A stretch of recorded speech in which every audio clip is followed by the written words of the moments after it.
Hello Yes, hello sir. ഇപ്പൊ കേൾക്കുന്നില്ലേ? കേൾക്കാം സർ. ഓക്കെ, നമ്മൾ പറഞ്ഞു വന്നത് ഇന്നത്തെയും കൂടി പേപ്പർ ഒരുമിച്ച് നോക്കാൻ പോവുകയാണ് നമ്മൾ. സോ ഏതൊക്കെ വാർത്തകൾ വായിക്കണം, എന്തൊക്കെയാണ് നമുക്ക് നോട്ട് ചെയ്യാനുള്ള പോയിന്റ്, എന്തൊക്കെ നമുക്ക് ആവശ്യമില്ലാത്തതാണ് എന്ന കാര്യത്തിൽ നിങ്ങളെ ഒന്ന് ഗൈഡ് ചെയ്യുക എന്നതാണ് ഞാൻ ഉദ്ദേശിക്കുന്നത്.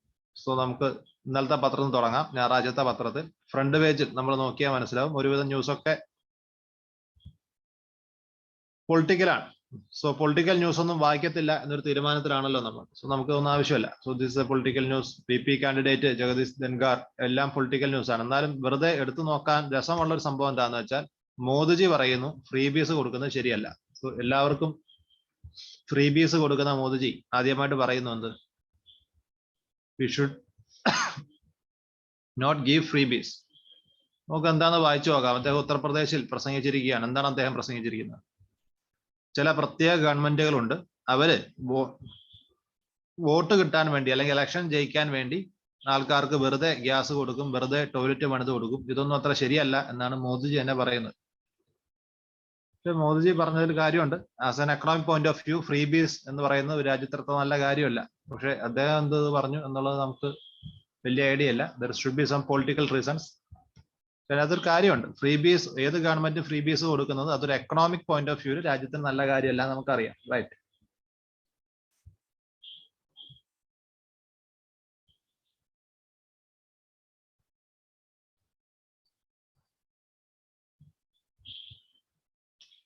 സോ മൂവിങ് ഓൺ, നെക്സ്റ്റ് പേജിലേക്ക് നമ്മൾ പോകുന്നു. പ്രധാന പേജിൽ എന്തെങ്കിലും ഉണ്ടോ നോക്കാം.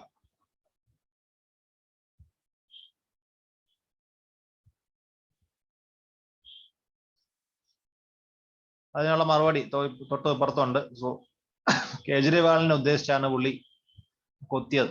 കേജ്രിവാൾ അതിനെ തിരിച്ച് മറുപടി കൊടുത്തതാണ് പുറകിലത്തെ പേജ്. ഹെൽത്ത് കെയറിലും അതുപോലെ തന്നെ നമ്മൾ എഡ്യൂക്കേഷനിലും ഒക്കെ സ്പെൻഡ് ചെയ്യുന്നത് ഒരിക്കലും ഫ്രീ ബീസ് അല്ല എന്ന് അദ്ദേഹം തിരിച്ചടിച്ചിരിക്കുന്നു. ഇപ്പൊ ഇങ്ങനത്തെ ഓരോ തമാശകൾ നടന്നുകൊണ്ടേയിരിക്കും. നല്ല കാര്യം. പത്രം വായിക്കുമ്പോൾ നമുക്കൊരു ഹരം കിട്ടും. But exam point of view these things are not important. Factory managed held for raping minor worker, bulldozers the doors, gas per man injured during scuffle, and we are moving on.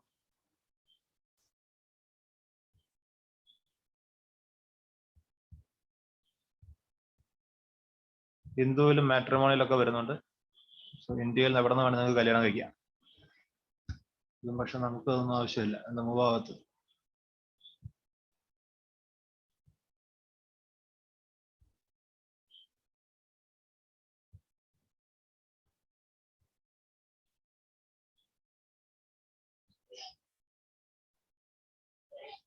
again AAP offers backing to Yashwant Sinha. Why BJP picked Dhangar for vice president? Shadow of 2002 Ryan's looms over Gujarat polls. Opposition demands debate on Agnivath scheme. അത് നമുക്ക് വെറുതെ ഒന്ന് വായിച്ചു നോക്കാം. എന്താണ് ഇവന്മാർ പറയുന്നത്, എന്താണ് ഇതിന്റെ പ്രശ്നം അറിയാൻ. സോ അഗ്നിവത് സ്കീമിന്റെ ഒരുപാട് പ്രശ്നങ്ങൾ നമ്മുടെ നാട്ടിൽ നടക്കുന്നുണ്ട്. പലതും ആൾക്കാർക്ക് ജോലി നഷ്ടപ്പെടും. വിചാരിച്ച പോലെ ഇനി ആർമിയിൽ പോകാൻ പറ്റൂല എന്ന് അറിയുന്ന സമയത്തുള്ള പ്രശ്നങ്ങളാണ്. So anyway,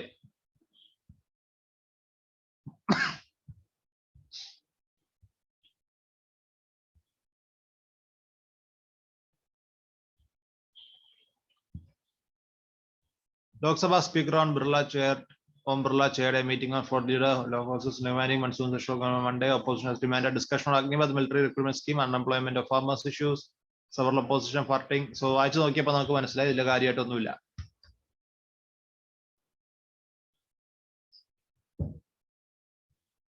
So moving on, ഇന്നത്തെ പത്രത്തിൽ ഒന്നുമില്ല എന്ന് തോന്നുന്നുണ്ട്. Bhutan China talks won't focus on Doklam. Okay, good. So 8ാമത്തെ പേജിൽ ന്യൂസ് പേജ് തൊട്ടിട്ട് അത്യാവശ്യം കൊള്ളാവുന്ന നമുക്ക് യൂസ്ഫുൾ ആയിട്ടുള്ള ചില ന്യൂസുകൾ വന്നു തുടങ്ങിയിട്ടുണ്ട്. So Bhutan China talks international affairs ആണ്. So we should look into it. എന്താണ് ഇവർ പറയുന്നത്? After over 2 years of COVID-19 induced lockdown, Bhutan will open its doors to tourist September 23 with a new extensive policy for Indians and other tourist. Good. അപ്പൊ ഭൂട്ടാന്റെ പ്രത്യേകത നമുക്കറിയാം. ഭൂട്ടാൻ എന്ന് പറഞ്ഞാൽ India തന്നെയാണ്. ഇത്രയും നാൾ ഇന്ത്യ പറയുന്നതിന്റെ അപ്പുറത്തേക്ക് ഒരു വാക്ക് പോലും പറയാത്ത രാജ്യമാണ് ഭൂട്ടാൻ.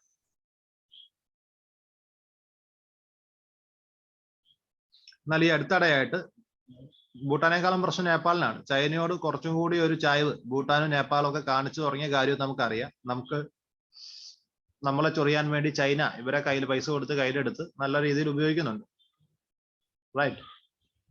സോ ഭൂട്ടാനെ പറ്റി പറഞ്ഞ Bhutan China talks won't focus on Doklam. So Bhutan ചൈനയോട് കുറച്ച് നാളായി അടുത്തടുത്ത് തുടങ്ങിയിട്ട് ഇന്ത്യ വിട്ടു ചൈനയുടെ അടുത്തേക്ക് അങ്ങ് പോവാണ്. സോ ഇതിൻ്റെ അത് കോവിഡിനെ പക്ഷേ ന്യൂസിൽ കംപ്ലീറ്റ് കോവിഡിനെ പറ്റിയിട്ടാണ് പറയുന്നത്. സോ നമുക്ക് അതിന്റെ അവസാന ഭാഗത്തേക്ക് പോവാം.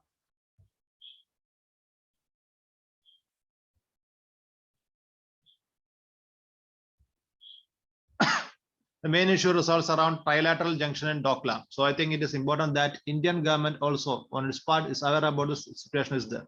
As far as bilateral talks between China and Bhutan goes, I think this is entirely a matter between our two countries, as long as it doesn't touch the trilateral junction, that is. In many cases where there are 3 or more countries involved, they usually leave those decisions to a later date. So I think there is a possibility for us to discuss the outstanding issues, discuss the main tri-junction area for now. And that outcome wouldn't impact India in a tri-junction area. No, not at all. It's not important when we take decisions that interest of countries involved, including China, India, Bhutan, is kept. The interest of the 3 countries are not compromised after COVID. I think we need to be much more sensitive about each other. We actually concerned. Blah blah blah blah blah. Okay, അപ്പോൾ ഈ ന്യൂസിൽ നമുക്ക് എന്താണ് പഠിക്കാനുള്ളത് നോക്കാം. So there is a place called Doklam, right? Doklam എന്നൊരു സ്ഥലമുണ്ട്. നമുക്ക് മാപ്പിൽ നോക്കിയാലും ഈ ഓറിയന്റൽ ബ്ലാക്ക് സ്വാന്റെ മാപ്പിലൊക്കെ ദോക്ലാം കറക്റ്റായിട്ട് കൊടുത്തിട്ടുണ്ട്. അപ്പോൾ ദോക്ലാമിന്റെ പ്രത്യേകത 3 രാജ്യങ്ങളുടെ ബോർഡറിൽ വരുന്ന ഒരു സ്ഥലമാണ് ദോക്ലാം. Bhutan, India, China. ഇതാണ് ട്രൈലാറ്ററൽ ജംഗ്ഷൻ എന്ന് വിളിക്കുന്നത്. സോ നമുക്ക് ഒബ്വിയസ്ലി നമ്മുടെ ഏതൊരു ബൗണ്ടറി സ്ഥലവും നമുക്ക് സ്ട്രാറ്റജിക്കലി വളരെ ഇമ്പോർട്ടന്റ് ആണ്. സോ 3 രാജ്യങ്ങളുടെ ഒരു ട്രൈലാറ്ററൽ ജംഗ്ഷൻ അവിടെ വരുന്നു എന്നത് പ്രധാനപ്പെട്ട ഒരു കാര്യമാണ്. സോ ഭൂട്ടാനും ചൈനയും കൂടി ദോക്ലാമിൽ എന്ത് ചെയ്യാൻ തീരുമാനിച്ചാലും അത് സത്യത്തിൽ ഇന്ത്യയെ ബാധിക്കുന്ന ഒരു കാര്യമാണ്. ഇന്ത്യയെ ഒഴിവാക്കിക്കൊണ്ട് ഇവർ പല കാര്യങ്ങളിലും തീരുമാനങ്ങൾ എടുക്കാൻ തുടങ്ങിയിട്ട് കഴിഞ്ഞ കുറച്ച് കാലങ്ങളായി. അപ്പൊ ഇന്ത്യ നമ്മുടെ കൺസേൺസ് ഒക്കെ അറിയിക്കുന്ന സമയത്ത് അത് നിങ്ങളെ ബാധിക്കുന്ന കാര്യമല്ല, ഞങ്ങൾ അങ്ങനെ ഒന്നും ചെയ്യുന്നില്ല, ഞങ്ങൾ വെറുതെ റോഡ് ഉണ്ടാക്കുന്നു, 2 ഷിപ്പ് അല്ല മിലിറ്ററി ബേസ് ഉണ്ടാക്കുന്നു, ഞങ്ങളുടെ രാജ്യങ്ങൾ തമ്മിലുള്ള സംഭവമാണ് എന്ന രീതിയിലാണ് ഇവരുടെ ഒരു line. So Bhutan China border ടോക്സുകൾ നടക്കുന്നതിൽ പലപ്പോഴും ദോക്ലാം എന്ന് പറയുന്ന ഇന്ത്യൻ ബോർഡർ കൂടി ആണെങ്കിലും ഇന്ത്യനെ അവർ മൈൻഡാക്കാറില്ല. അങ്ങനെ ഒരു നിലപാടാണ് രണ്ടുപേർക്കും ഉള്ളത്. സോ ഇതിൻ്റെ അകത്ത് കൂടുതൽ കാര്യങ്ങൾ വരുന്ന സമയത്ത് ഈ ന്യൂസിൽ നിന്ന് നിങ്ങൾക്ക് ഒരുപാട് കാര്യമൊന്നും കിട്ടാനില്ല. ബട്ട് IR നമുക്കറിയാം ഇന്ത്യ ഭൂട്ടാൻ റിലേഷൻസ്, അതായത് ഇന്ത്യൻ നെയ്ബർഹുഡ് റിലേഷൻസിൽ വരുന്ന സംഭവമാണ് India Bhutan relations and India China relations. So India China റിലേഷൻസിൽ ഇന്ത്യ ഭൂട്ടാൻ റിലേഷൻസിൽ വരുന്നിട്ടുള്ള ലേറ്റസ്റ്റ് മാറ്റങ്ങളെ കുറിച്ച് നമ്മൾ പഠിക്കണം. അത് ഈ ന്യൂസിൽ കവറായി പോകുന്നില്ല. ആൻഡ് ഓൾസോ ദോക്ലാം എന്ന സ്ഥലത്തിനുള്ള സ്ട്രാറ്റജിക് ഇമ്പോർട്ടൻസ് ഇതൊക്കെ നമ്മൾ പഠിക്കേണ്ടതുണ്ട്. പക്ഷെ ന്യൂസ് വായിച്ച് നമുക്കത് കവർ ചെയ്യാൻ പറ്റത്തില്ല. അതുകൊണ്ടാണ് നമ്മൾ പുറമെ ഇതിന്റെ ബാക്ക്ഗ്രൗണ്ട് വർക്ക് നടത്തണം. But still India China Bhutan റിലേഷൻസിലേക്കുള്ള ഒരു ചൂണ്ടുപലകയാണ് ഈ ന്യൂസ്. ജമായത്ത് ഫാക്ഷൻസിന്റെ സാധനം നമുക്ക് ആവശ്യമില്ല. Bid date for separate project extended again, ഇതും ആവശ്യമില്ല. Bengal government digs its toes in politics, cow urine ആവശ്യമില്ല. Be specifically cherry of green pit vipers. Okay, നമുക്ക് എൻവയോൺമെന്റ് എന്ന് പറയുന്ന വലിയ ഒരു മേഖലയിൽ പുതിയ സ്പീഷീസിൽപ്പെട്ട ആൾക്കാരെയൊക്കെ പെടുത്താവുന്നതുണ്ട്. നമുക്ക് ഇയാളെ പിടിക്കാം. Be specially cherry of green pit viper. So ആരാണ് green pit viper? Anti venom available in India cannot counter poison of snake common in northeast. Green wit viper may not be more lethal than Russell's viper, the so-called viper, the cobra, but index of poison glands often renders polyvalent antivenom derived from the venom of other preventatives. Internal bleeding, diverse venoms. Data division. The true global burden of snake bites not going to do standardized reporting. പറഞ്ഞു വന്ന സമയത്ത് ഒരു കാര്യം മനസ്സിലായി. ഈ ലേഖനം ആദ്യം നമ്മളോട് ഒരു പച്ച നിറത്തിലുള്ള ഗ്രീൻ വൈപ്പറിനെ പറ്റി പറഞ്ഞു. പക്ഷേ പിന്നീട് പുള്ളി നമുക്ക് ആവശ്യമുള്ള കാര്യങ്ങൾ പറയുന്നത് എന്താണെന്ന് ചോദിച്ചാൽ മൊത്തത്തിൽ സ്നേക്ക് ബൈറ്റ്സ് എന്ന് പറയുന്ന വിഷയം കൊണ്ട് ഇന്ത്യയിൽ ഒരുപാട് ആൾക്കാർ മരിക്കുന്നുണ്ട്. ഇതിന് കറക്റ്റ് ആയിട്ട് കൗണ്ടർ ചെയ്യാൻ നമ്മൾ ഇതുവരെ എക്യുപ്ഡ് അല്ല എന്നതാണ് ഇവർ പറയുന്നത്. So antivenom we have in India is a case of one size fits all. എന്ന് വെച്ചാൽ എല്ലാത്തിനും ഒരേ തളപ്പ്, തെങ്ങിനും കവുങ്ങിനും ഒക്കെ ഒരേ തളപ്പ് എന്ന രീതിയിലാണ് ഇന്ത്യക്കാർ ആന്റി വെനം ഉണ്ടാക്കുന്നത് എന്നതാണ് ഇതിനെ എന്ത് ചെയ്യുന്നത് ഇവർ ക്രിട്ടിസൈസ് ചെയ്യുന്നത്. അത് ഒരു പാമ്പിന് ഓരോ പാമ്പും വ്യത്യസ്തമാണ്. സോ ഒരു പാമ്പ് കടിച്ചാൽ അതിന് കൊടുക്കേണ്ട ആന്റിവെനം അല്ല, വേറൊരു പാമ്പ് കടിച്ചാൽ കൊടുക്കേണ്ട ആന്റിവെനം. പക്ഷെ നമ്മുടെ കയ്യിൽ അത്രയ്ക്ക് എന്തില്ല, ഡെവലപ്ഡ് ആയിട്ടൊരു ആന്റിവെനം സിസ്റ്റം നമ്മുടെ അടുത്തില്ല എന്നതാണ് എന്റെ പ്രശ്നം. Right. So available data says that there are more than 1.4 million cases, resulting in 1,25,000 fatalities annually. More than 46% people, the highest on earth, die, and thrice are the number disabled due to snake bites everywhere, with 77% of victims dying outside healthcare facilities,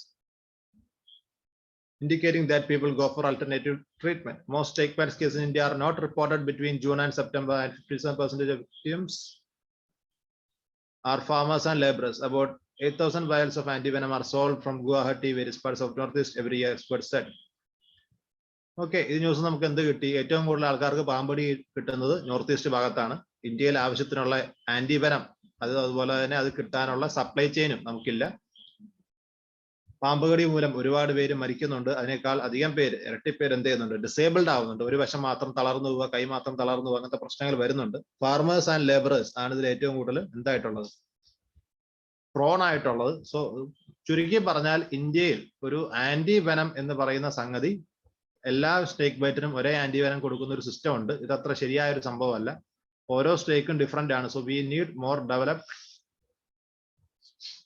infrastructure to treat snake bites. ഇതാണ് ഈ news നമുക്ക് പറഞ്ഞു തരുന്നത്. So അറിഞ്ഞിരിക്കേണ്ട ഒരു കാര്യമാണ്. Still not that important. XC meets PLA border troops in Xinjiang. 16th round of military talks between India and China set for today. India-China talks again. IR. China President Xi Jinping on Friday held a fair meeting in Chinese military commanders. Troops involved stand out in India in eastern Ladakh. The main focus of Xi Jinping visit was, however, internal security of the region rather than the borders, and he called for enhanced efforts to apply the principle that Islam in China must be Chinese in orientation. The normal religious needs of religious behavior should be ensured, and they should be united closely around party and government.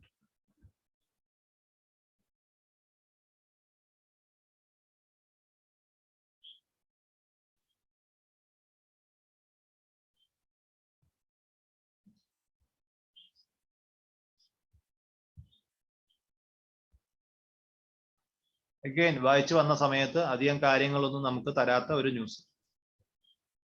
ഇന്ത്യയും ചൈനയും തമ്മിലുള്ള border സംസാരങ്ങൾ അല്ലെങ്കിൽ എന്ത് ചെയ്യുന്നു, കാര്യമായി കുറച്ച് നാളായിട്ട് ടെൻഷനിലാണ്. അതിങ്ങനെ അഡ്ജസ്റ്റ്മെന്റ് ടെൻഷനിൽ തന്നെ ആയിരിക്കും. ലൈൻ ഓഫ് ആക്ച്വൽ കൺട്രോളിന്റെ അപ്പുറത്തേക്ക് ചൈനീസ് പട്ടാളക്കാർ ഇന്ത്യൻ പട്ടാളക്കാർ ഉന്തിയിടും, ഇന്ത്യൻ പട്ടാളക്കാരെ ചൈനീസ് പട്ടാളക്കാർ ഉത്തിയിടും. അത് കുറച്ച് നാളായി തുടങ്ങിയിട്ട് അത് നമ്മളിങ്ങനെ തുറന്നുകൊണ്ടേയിരിക്കും. അപ്പൊ അവിടുത്തെ ആൾക്കാരെയൊക്കെ പോയി അവിടെയൊക്കെ വന്ന് വിസിറ്റ് ചെയ്യുമ്പോൾ ഇടയ്ക്ക് മോദിജിയും പോയിട്ട് എന്ത് ചെയ്യും, പട്ടാള യൂണിഫോം ഒക്കെ ഇട്ടിട്ട് നമ്മുടെ ബോർഡറുകളൊക്കെ പോയി വിസിറ്റ് ചെയ്ത് പട്ടാളക്കാർക്ക് ഊർജ്ജമൊക്കെ പകരാറുണ്ട്. അതുപോലെ അദ്ദേഹവും അതൊക്കെ ചെയ്യുന്നുണ്ട്. റൈറ്റ്. സോ ഇതിലും നമ്മൾ വായിച്ചു വരുന്ന സമയത്ത് നമുക്ക് അത്ര ആവശ്യമുള്ള കാര്യങ്ങളൊന്നുമില്ല. Dead at most for bankrupt Sri Lanka says goodbye again not needed. Biden says US will not walk away from West Asia. വായിച്ചു നോക്കാം, എന്തായാലും പത്രത്തിലുള്ളതല്ലേ. won't leave vacant to be filled by China, Russia or Iran. അങ്ങനെ ഞങ്ങളിപ്പോ west ഏഷ്യയിൽ നിന്ന് പോകൂല എന്നാണ് Biden പറയുന്നത്. സോ ഞങ്ങൾ പോയാൽ ആ സ്ഥാനത്ത് ആര് വരും? ചൈനയോ റഷ്യയോ ഇറാനോ അവിടെ കയറിയിരിക്കും. സോ നമ്മൾ ഇരിക്കേണ്ടിടത്ത് ഞങ്ങൾ തന്നെ ഇരിക്കും എന്നാണ് US പറയുന്നത്. We will not walk away and leave a vacuum to be filled by China, Russia, or Iran, Mr. Biden said. We will seek to build on this movement with active, principled American leadership. Although US forces continue to target terrorists in the region and remain deployed at bases of West Asia, Mr. Biden suggested he was turning a page after US invasions of Iraq and Afghanistan. Today, I am proud to be able to say that Iraq land was in the region was involved in huge numbers of American forces under the way. വലിയ കാര്യമൊന്നുമല്ല. താലിബാനെ പേടിച്ച് നാട് വിട്ടിട്ടാണ് ഇതൊക്കെ പറയുന്നത്.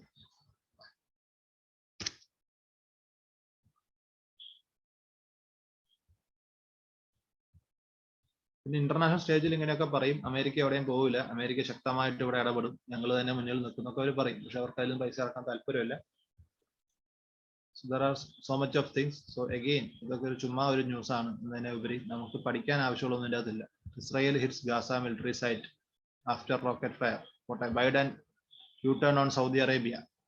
The administration's apparent efforts to punish and isolate MBS are over.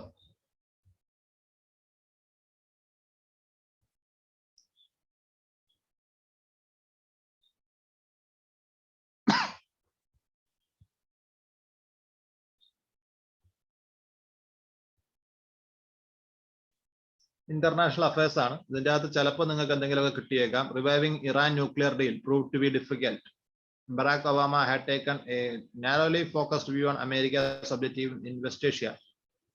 So അമേരിക്കയും ഇറാനുമായിട്ടുള്ള പ്രശ്നങ്ങൾ, Saudi അറേബ്യയായിട്ടുള്ള പ്രശ്നങ്ങൾ, Ukraine വാർ, ഇതൊക്കെ നമുക്ക് അറിയുന്ന കാര്യവും അറിയാത്ത കാര്യങ്ങളൊക്കെ ഇതിനകത്ത് ഉണ്ടാവാം. സോ ഇറ്റ്സ് വലിയൊരു ലേഖനമാണ്, വായിച്ചു നോക്കുക. പക്ഷെ ഇതിന് ബാക്ക്ഗ്രൗണ്ട് ആയിട്ട് ഞാൻ കുറച്ച് കാര്യങ്ങൾ പറഞ്ഞുതരാം. ഇന്ത്യയും ഇറാനുമായിട്ടൊക്കെ നല്ല ബന്ധത്തിലായിരുന്നു. ആ ബന്ധമൊക്കെ നശിപ്പിച്ചത് അമേരിക്കയാണ്. നമ്മൾ ചാബാർ പോർട്ടൊക്കെ ഉണ്ടാക്കുന്നത് നിങ്ങൾ ഉണ്ടാക്കി കൊടുക്കരുത് എന്ന് പറഞ്ഞ് നമ്മളോട് ആ പോർട്ടിന്റെ പണിയൊക്കെ നിൽപ്പിച്ച ആളാണ് അമേരിക്ക. സോ അമേരിക്കയ്ക്ക് ഇറാനെ കണ്ടുകൂടാ. അതേസമയം ഇപ്പൊ ഇറാൻ സ്വാഭാവികമായിട്ട് എന്ത് ചെയ്യും?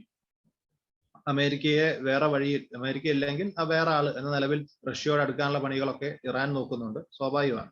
സോ ഇറാൻ ഫാക്ടർ ഒരു പ്രശ്നമാണ് അമേരിക്കയ്ക്ക്. ഇന്ത്യയും അമേരിക്കയോട് അടുത്തു നിന്ന കാരണം ഇന്ത്യക്കും ഇറാനെ കൈവിടേണ്ടി വന്നു. അങ്ങനെ ഒരുപാട് സാധനങ്ങൾ നടക്കുന്നുണ്ട്. സോ ഇത് നിങ്ങൾ വായിച്ചു നോക്കുക. ചെറിയ കുറച്ച് കാര്യങ്ങൾ ചിലപ്പോൾ ആവശ്യമുള്ളതൊക്കെ കിട്ടിയേക്കാം. വെരി ഇമ്പോർട്ടന്റ് ലേഖനമാണെന്ന് ചോദിച്ചാൽ ഞാൻ പറയുമല്ല.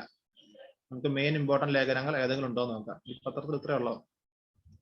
COVID-19 more retractions in journals than reprints.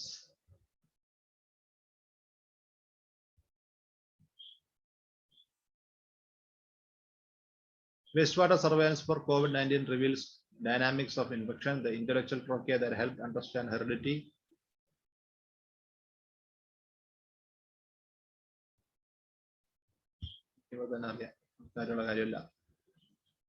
HDFC Bank's Q1 net profits climb 2%. Okay. Now share market HDFC share വാങ്ങുക. Western Australia bids for direct flights to Perth. Aggressive loan growth to continue. STFL MD Aishwarya Flights. What is the editorial page?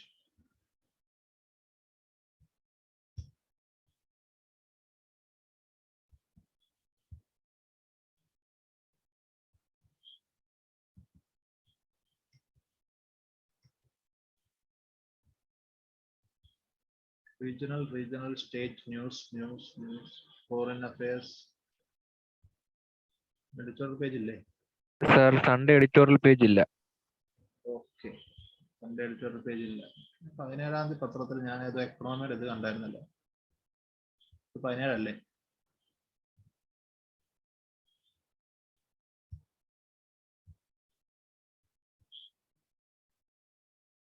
Vostro നോസ്ട്രോ അക്കൗണ്ടിന്റെ ഒരു ലേഖനം ഇല്ലായിരുന്നു?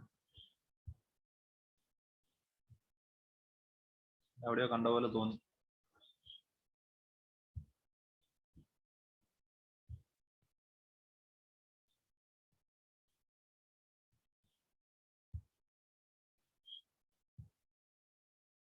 വേറെ പത്രത്തിലായിരുന്നു.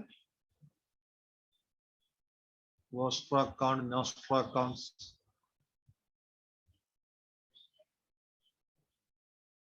American ഡോളറിന്റെ വില യൂറോയുടെ equal ആയി. ഇപ്പൊ ഒരു യൂറോ ഇസ് ഈക്വൽ ടു ഒരു അമേരിക്കൻ ഡോളർ എന്നുള്ള സ്ഥിതിയിലെത്തി. എന്തായിരിക്കും അതിന്റെ ഇംപ്ലിക്കേഷൻസ് എന്ന് പറഞ്ഞിട്ടൊരു ലേഖനം ഉണ്ടായിരുന്നു. ഇന്നലത്തെ പത്രത്തിലാണെന്നാണ് എന്റെ ഓർമ്മ. നല്ല ലേഖനമാണ്, ഒരുപാട് കാര്യങ്ങൾ പറയുന്നു. പക്ഷെ അത് ഏത് പത്രത്തിലായിരുന്നു എനിക്ക് ഓർമ്മയില്ല. ഇപ്പൊ വേറെ ഏതെങ്കിലും പത്രത്തിലായി.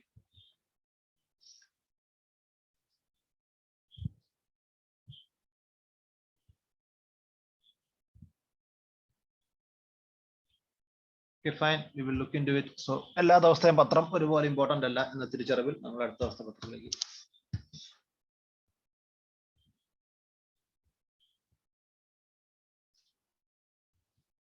ജൂലൈ 18 തിങ്കളാഴ്ച.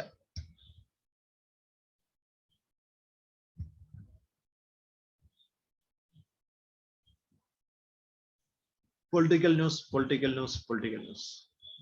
I avoid.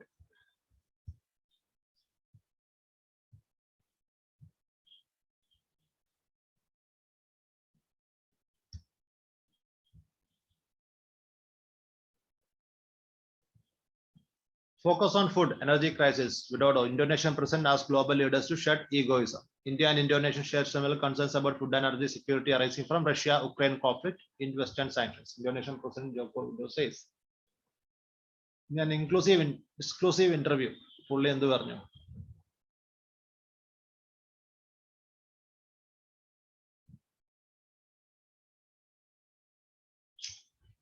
എല്ലാവരും ചെയ്യുന്ന പരിപാടിയൊക്കെ തന്നെ പുള്ളിയും ചെയ്തോളൂ. ഒക്കെ ന്യൂസ് ആയിട്ടൊക്കെ വരാൻ തന്നെ. പുള്ളി പോയിട്ട് യുക്രൈൻ പ്രസിഡന്റിനെയും കണ്ടു, അത് കഴിഞ്ഞിട്ട് ആരെയും കണ്ടു, റഷ്യൻ പ്രസിഡന്റിനെയും കണ്ടു. എന്നിട്ട് പുള്ളി സ്റ്റേജിൽ വന്ന് പറഞ്ഞു, എല്ലാവരും ഈഗോ വിട്ടിട്ട് എന്ത് ചെയ്യണം, ഈ പ്രശ്നം സോൾവ് ചെയ്യണം.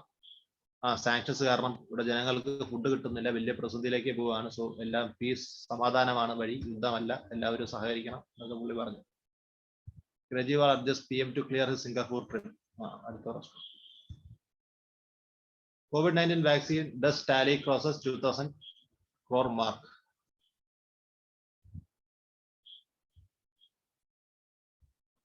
It took the country 18 months to reach the milestone, right?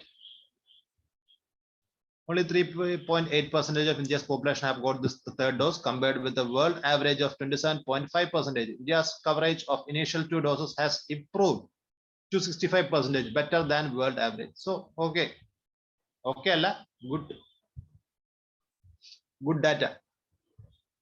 മൂന്നാമത്തെ ഡോസ് എത്തിയപ്പോഴത്തേനും നമ്മൾ ലേശം പുറകോട്ടായി പോയി എന്നതാണ് പ്രശ്നം. ആദ്യത്തെ 2 ഡോസുകളുള്ള ആവേശം തേർഡ് ഡോസ് കൊടുക്കാൻ നമുക്ക് കാണുന്നില്ല എന്നതാണ് ഈ ലേഖനത്തിൽ നമുക്ക് മനസ്സിലാകുന്നത്, റൈറ്റ്? അല്ലെങ്കിൽ ഈ ബോക്സ് നല്ല സാധനമാണ്.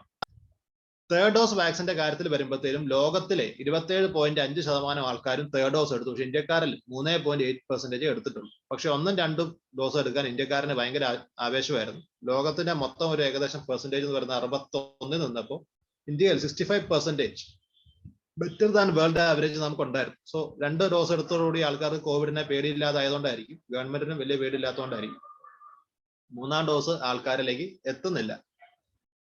പക്ഷെ അതൊരു പ്രശ്നമല്ലാതെ മാറിയിട്ടുണ്ട്. And parallel effort, PM calling India's vaccination drive and parallel scale speed. അത് മോദിജി കുറച്ചു കാലം പറയാൻ തുടങ്ങിയ, ഇത്രയും സ്പീഡിൽ വാക്സിനേറ്റ് ചെയ്യുന്ന വേറൊരു രാജ്യമില്ല, നമ്മൾ അത്രയും ഗംഭീരമായിട്ട് ഗവൺമെന്റ് മെഷീനറി വർക്ക് ചെയ്യുന്നുണ്ട്. So that things he used to say, right? So in this thing is important. ഇത് നിങ്ങൾക്ക് വേണമെങ്കിൽ നോട്ട് ചെയ്യാം, ഒന്ന് പേപ്പറിലേക്ക് പകർത്തി ചെയ്യുന്നതിൽ തെറ്റില്ല. ഫസ്റ്റ് ഡോസ് വാക്സിൻ, സെക്കൻഡ് വാക്സിനിലെ വാക്സിനേഷനിൽ we performed very well. But third dose വാക്സിനിൽ എന്തോ കാരണം കൊണ്ട് ഇന്ത്യ വളരെ വളരെ പുറകിലാണ് വേൾഡ് ആവറേജിനേക്കാൾ. It took in the country almost 9 months to reach 100 crore vaccination and mark another 9 months to touch 200 crore vaccination. The highest single day vaccination record of 2.5 crore doses was achieved on September 17, 2021. So അതൊക്കെ world റെക്കോർഡാണ്, അതൊക്കെ ഒരു തമാശയാണ്. Exam point of view, എക്സാമിന് ഉപയോഗിക്കാൻ പറ്റുന്ന, അല്ലെങ്കിൽ നിങ്ങളുടെ preparation ഉപയോഗിക്കാൻ പറ്റുന്ന ഒരു പോയിന്റ് നമുക്ക് അതിൻ്റെ അകത്ത് കിട്ടി, അത് നമ്മൾ എടുക്കുകയും ചെയ്തു. US citizen stages her own abduction held. നല്ല കാര്യം, സ്വയം പുള്ളി തട്ടിക്കൊണ്ടുപോയി. LG grant sanction to CBI to prosecute അമനത്താക്കാൻ, അങ്ങനെ തന്നെയാണ്. CM urges people to take precautionary doses. Only 10% have taken booster dose so far. ശരിയാണ്, ആൾക്കാർക്ക് ഇപ്പോൾ പഴയ പോലെ ഒന്നും വാക്സിൻ അടിക്കണമെന്ന് ഒരു ഉത്സാഹമില്ല. The debate over Delhi Assembly. CM accuses BJP for plotting to convert into UTs. BJP says talk of possibility underway. Again, നിങ്ങൾക്ക് ഈ വിഷയം അറിയാമെന്നുണ്ടെങ്കിൽ ഇത് വായിച്ചു നോക്കേണ്ട കാര്യമില്ല. ഡൽഹിയിൽ ഒരു വലിയ പ്രശ്നം നടന്നുകൊണ്ട് വെക്കുന്നുണ്ട്. ഡൽഹി പ്രൈം മിനിസ്റ്ററുടെ അധികാരങ്ങൾ മോദിജി എടുത്തു മാറ്റി പകരം മോദിജി വെച്ചിട്ടുള്ള, അല്ലെങ്കിൽ സെൻട്രൽ ഗവൺമെന്റ് ആളായിട്ടുള്ള ലഫ്റ്റനന്റ് ഗവർണർക്ക് കൂടുതൽ അധികാരങ്ങൾ കൊടുത്തത് തമ്മിലുള്ള ഒരു വലിയ പ്രശ്നം കുറച്ചാളായി ഡൽഹിയിൽ നടക്കുന്നുണ്ട്. സോ അതൊരു അൺകോൺസ്റ്റിറ്റ്യൂഷണൽ ആയിട്ടുള്ള സംഭവമാണെന്നാണ് കേജ്രിവാൾ പറയുന്നത്. അമിത്ഷാ പറയുന്നത് ഞങ്ങൾക്ക് അങ്ങനെയൊക്കെ ചെയ്യാം, കാരണം Delhi is A union territory.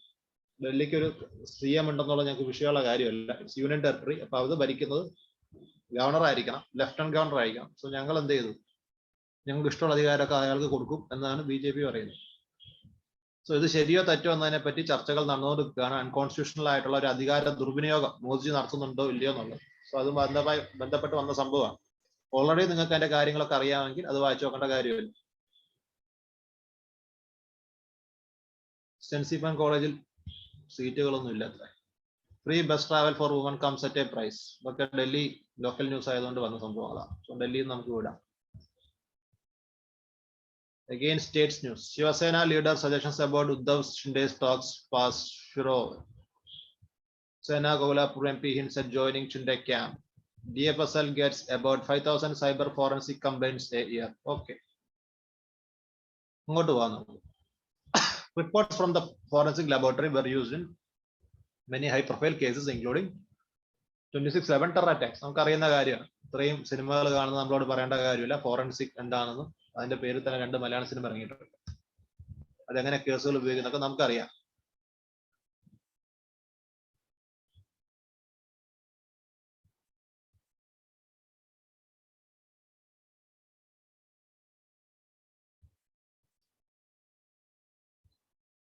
The Gate report is a directory forensic lab report. Mumbai, established in the year 1950, receives 5 sovereign cases in a year, serves as the headquarters of 7 regional forensic science laboratories and 5 mini forensic laboratories in Maharashtra. The DFSL's main function is to provide scientific opinion to different types of evidential material refers to investigating agencies, areas of expertise. The DFSL എന്ന് പറയുന്ന ഒരു സാധനത്തെ പറ്റി അത് മഹാരാഷ്ട്രയിൽ work ചെയ്യുന്ന ഒരു സ്ഥാപനം. അത് അവരുടെ പരസ്യം പോലെ ആയിരിക്കും.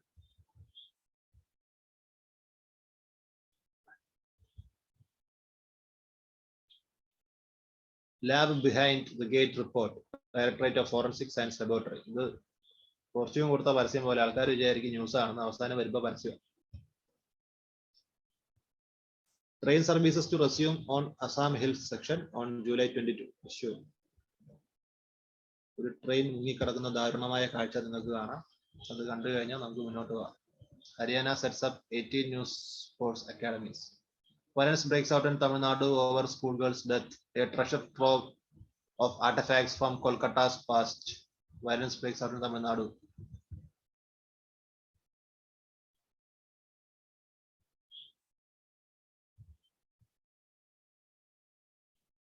Anayut. KCR 500 villages affected in some flood. Monkeypox helps thus to be set up in airports in Kerala. Kerala holding 2 options in Supreme Court in ESC case. Government not run by original BJP. Anyway, monkeypox ne പറ്റിയൊരു സാധനമുണ്ട്. So monkeypox നെ വെച്ച് നമുക്ക് വായിച്ചു നോക്കാം. Man who reached Kannur airport from Mangaluru is isolated. 2 ദിവസം മുന്നേ ഉള്ള സംഭവമാണ്. നമ്മളൊക്കെ നേരത്തെ അറിഞ്ഞു. monkeypox കേരളത്തിൽ എത്തിയിരിക്കുന്നു. So കോവിഡ് ആണെങ്കിലും monkeypox ആണെങ്കിലും നമ്മൾ തന്നെ ഫസ്റ്റ്. So 21 days പുള്ളിക്ക് ഐസൊലേഷൻ പറഞ്ഞിട്ടുണ്ട്. മിസ്റ്റർ ജോർജ് എന്ത് കൺഫേം ചെയ്തു? വെസ്റ്റ് ആഫ്രിക്കൻ സ്ട്രെയിൻ ആണ് പുള്ളിയുടെ കിട്ടിയിട്ടുള്ളത് കൺഫേം ചെയ്തു. ലോൺ കേസാണ് കേരളയിൽ. ആൾക്കാർക്ക് വേറെ പകർന്നിട്ടില്ല എന്നാണ് നമ്മുടെ വിശ്വാസം. സോ പകർന്നാൽ കോവിഡ് പോലെ സീനാവാൻ സാധ്യതയുള്ള സംഭവമാണ്. സോ monkeypox അതിന്റെ പുറകിലുള്ള വൈറസ് അത് എവിടെയാണ് കണ്ടുവരുന്നത്, അതിന്റെ വാക്സിനേഷൻ നാട്ടിലുണ്ടോ, ഇത്തരം കാര്യങ്ങൾ തപ്പിയെടുക്കുക എന്നുള്ളതാണ് ഇതിന്റെ മെയിൻ പരിപാടി. പക്ഷെ അത് ഈ ന്യൂസിലില്ല. So background work should be done. ചിലപ്പോൾ ഏതെങ്കിലും മാഗസിനിൽ നിന്ന് കിട്ടും. നിങ്ങൾക്ക് തന്നെ ഗൂഗിൾ ചെയ്യാൻ പറ്റുമെങ്കിൽ ഗൂഗിൾ ചെയ്യുന്നതിൽ തെറ്റൊന്നുമില്ല. BJP power over Agnivat. Nivathaka outdated.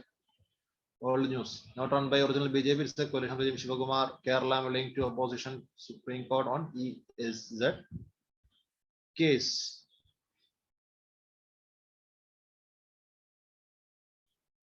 ESZ എന്താണെന്നൊക്കെ അറിയാലോ. കാരണം ഇത് കണ്ടപ്പോൾ എടുക്കാൻ കാരണം എന്താ വെച്ചാൽ എക്കോ സെൻസിറ്റീവ് സോൺ എവിടെ വന്നാലും അത് എൻവയോൺമെന്റുമായിട്ട് ബന്ധപ്പെട്ട ഒരു ടോപ്പിക്കാണ്. സോ അതുകൊണ്ടാണ് ഇങ്ങ് വന്നത്. സോ ഇത് നമുക്ക് വായിച്ചു നോക്കാം. ഇവിടെ അധികം കാര്യങ്ങളൊന്നും പറയുന്നില്ല. നമ്മൾ EZ കേസുകൾ എന്ത് ചെയ്യുന്ന പറയുന്നത്? റീലുക്ക് at its order 1 kilometer demarcation of eco sensitive zones around protected areas. പിന്നെ സുപ്രീം കോടതി likely to appear for state apex court. Common yards state did not get an opportunity to present his case before 3-bench member which passed over. Kerala has to get an audience with the branch so that convince the court that common yardstick of 1 kilometer around protected areas may not be feasible for the state where human habitations have come up, legal source indicated. അച്ചായന്മാർക്ക് വേണ്ടി നമ്മുടെ government നടത്തുന്ന main പരിപാടിയാണ്. അച്ചായന്മാരെന്ന് പറഞ്ഞാൽ എല്ലാവരെയും ഉദ്ദേശിച്ച് പറഞ്ഞല്ല. നമ്മളെ നാട്ടിൽ പണ്ട് ജീവിക്കാൻ വേണ്ടിയിട്ടാണ് ആൾക്കാർ മലയൊക്കെ കയറി വെട്ടിപ്പിടിച്ചൊക്കെ ചെയ്തിരുന്നെങ്കിൽ ഇന്ന് പൈസ ഉണ്ടാക്കാൻ വേണ്ടിയിട്ടാണ് എന്ത് ചെയ്യുന്നത്? വേലി വളച്ചു കയറ്റി കയ്യേറ്റം ചെയ്യുന്നത്. ഇപ്പൊ കയ്യേറ്റ ഭൂമി വലിയൊരു പ്രശ്നമാണ്. ദേവികുളത്ത് ഇവിടെ വെങ്കട്ടരാമൻ കുറെ കയ്യേറ്റ ഭൂമി ഒഴിപ്പിക്കാൻ പോയി, അവസാനം പെട്ടിയിലായി. അങ്ങനെ നാട്ടിൽ മൊത്തം കയ്യേറ്റ ഭൂമി കൊണ്ട് ചിരിയും കളിയാൻ നമുക്ക് അറിയുന്ന കാര്യം. സോ ഒരുപാട് കയ്യേറ്റ ഭൂമികൾ വരുന്നത് എക്കോ സെൻസിറ്റീവ് സോണിൽ വരുന്ന സമയത്ത് ഈ പല സ്ഥലത്തും കൃഷിക്കാരുണ്ട്. ഇപ്പൊ എല്ലാവരും വലിയ പൈസക്കാരായ കയ്യേറ്റക്കാരാണെന്നല്ല പറയുന്നത്. പക്ഷെ നമ്മുടെ നാട്ടിൽ പോപ്പുലേഷൻ ഒക്കെ ഡെൻസിറ്റി ഒക്കെ കൂടുതലായതുകൊണ്ട് ആൾക്കാർ കാടും മലയൊക്കെ തമ്മിൽ വേർതിരിക്കാത്ത രീതിയിലാണ് ജീവിക്കുന്നത്. കാട്ടിലും കൂടി കയറി മനുഷ്യന്മാർ ജീവിച്ചിട്ട് അതിപ്പോ കൃഷിസ്ഥലമാണ്, അവിടെ ആന ഇറങ്ങി എന്നൊക്കെ പറയുന്ന ഒരു പ്രത്യേക തമാശ നമ്മുടെ നാട്ടിലുള്ള കാര്യം നമുക്കറിയാം. അത് കാടാണ് സംഭവം. ആനയ്ക്ക് എവിടെയെങ്കിലും ജീവിക്കണ്ടേ? ആ കാടൊക്കെ വെട്ടിത്തെളിച്ച് അവിടെ പ്ലാന്റേഷൻ ഒക്കെ വെച്ച് നമ്മൾ കൃഷിഭൂമിയാക്കും. നാളെ നമ്മൾ പറയും നമ്മുടെ കൃഷിഭൂമിയിൽ ആന വന്നിട്ട് കൃഷി നശിപ്പിച്ചു. ആന അങ്ങോട്ട് പോകും. അവസാനം സുപ്രീം കോടതി പറഞ്ഞു, നിങ്ങൾ പ്രൊട്ടക്റ്റഡ് ഏരിയാസിന്റെ എക്കോ സെൻസിറ്റീവ് സോൺസ് 1 കിലോമീറ്റർ ചുറ്റളവിലേക്കൊന്നും മനുഷ്യന്മാരുടെ പരിപാടികൾ അല്ലെങ്കിൽ മനുഷ്യവാസമോ ഹ്യൂമൻ ആക്ടിവിറ്റീസോ ഉണ്ടാകാൻ പാടില്ല എന്നൊരു നിയമം അല്ലെങ്കിൽ വിധി ഇവര് പുറത്തിറക്കി. ഇപ്പൊ അതിനെതിരെ കേസ് നടത്തുക എന്നുള്ളതാണ് നമ്മുടെ ഗവൺമെന്റ് ചെയ്യുന്ന പരിപാടി. വേറൊന്നും കൊണ്ടല്ല, ഇത്രയധികം ഹ്യൂമൻ ഹാബിറ്റേറ്റ്സ് ഓൾറെഡി ഇവിടെ ഉണ്ട്. സോ ഇതൊന്നും ഒഴിപ്പിക്കൽ ഒന്നും നടക്കുന്ന കാര്യമല്ല എന്നാണ് ഇവർ പറഞ്ഞു വരുന്നത്. സോ ഗവൺമെന്റിന്റെ മേലെ പ്രഷർ ഉണ്ട്. സോ ഡെമോക്രസിയുടെ ഒരു ഭാഗമാണത്. പ്രഷർ ഗ്രൂപ്പ്സ് ഉണ്ടാവും. സോ ഒരുപാട് പേര് അവിടെ താമസിക്കുന്നവരുണ്ട്. അവര് സാമുദായികമായിട്ടോ അല്ലാതെയോ they are pressure groups. So അവർ ഗവൺമെന്റിന്റെ മേലെ നല്ല പ്രഷർ ചെലുത്തുന്നുണ്ടാവും. അതുകൊണ്ടാണ് ഗവൺമെന്റ് അങ്ങനത്തെ തീരുമാനത്തിലെത്തിയത്.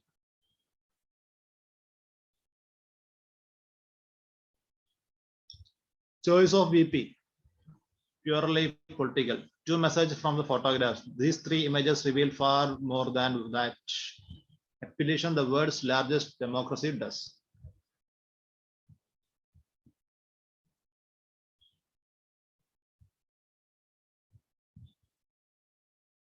Political ആയിട്ടൊരു സംഭവമാണ്. So moving on, the lackluster presidential race in the making. Indian politics നിന്ന് നേരെ അമേരിക്കൻ പൊളിറ്റിക്സിലേക്ക് പോയേക്കുകയാണ്. അമേരിക്കൻ പൊളിറ്റിക്സിനെ പറ്റിയിട്ടൊന്നും സിവിൽ സർവീസ് ഒന്നും ചോദിക്കാത്തത് കൊണ്ട് വേൾഡ് അഫെയർ അല്ലേ എന്നൊക്കെ ചോദിച്ചാൽ വേൾഡ് അഫെയർ ആണെന്നൊക്കെ പറയാം. ഇതൊക്കെ വായിച്ചു നോക്കുമ്പോൾ ചിലപ്പോൾ വല്ല ഉക്രൈൻ പ്രശ്നത്തെ പറ്റിയിട്ടൊക്കെ 1-2 ലൈനൊക്കെ കിട്ടിയെന്ന് വരാം. ഇത് സമയം ഉണ്ടെങ്കിൽ വായിക്കാം, അല്ലെങ്കിൽ ഇതും ആവശ്യമുള്ള കാര്യമൊന്നുമില്ല.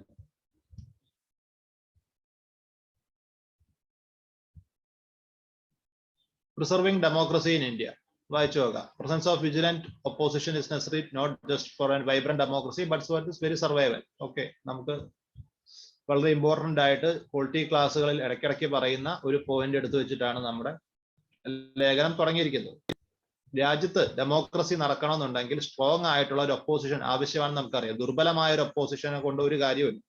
ഇപ്പോൾ മൃഗീയമായ ഭൂരിപക്ഷമുള്ള പാർട്ടിക്ക് അവർക്ക് തോന്നുന്നത് നടത്താൻ പറ്റും. സോ അത് അങ്ങനെ നടക്കരുത് എന്നുണ്ടെങ്കിൽ, ജനഹിതം നടക്കണം എന്നുണ്ടെങ്കിൽ opposition should be strong.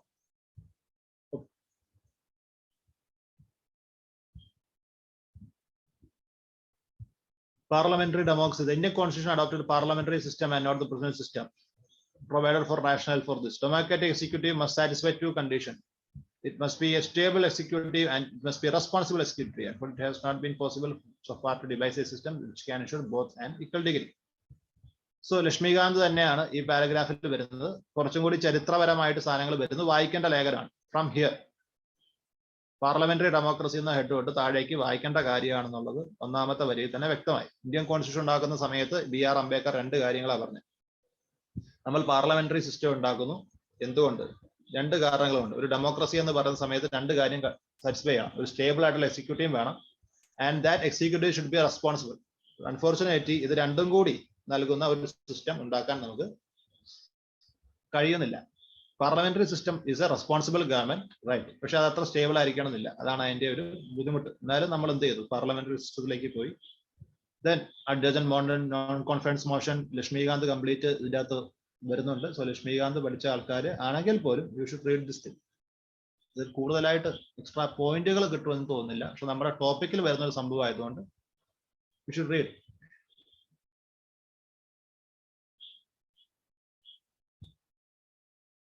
Equally alarming is the recent trend of use of draconian powers, especially the Prevention of Money Laundering Act against opposition members. Nobody can condone illegal activities.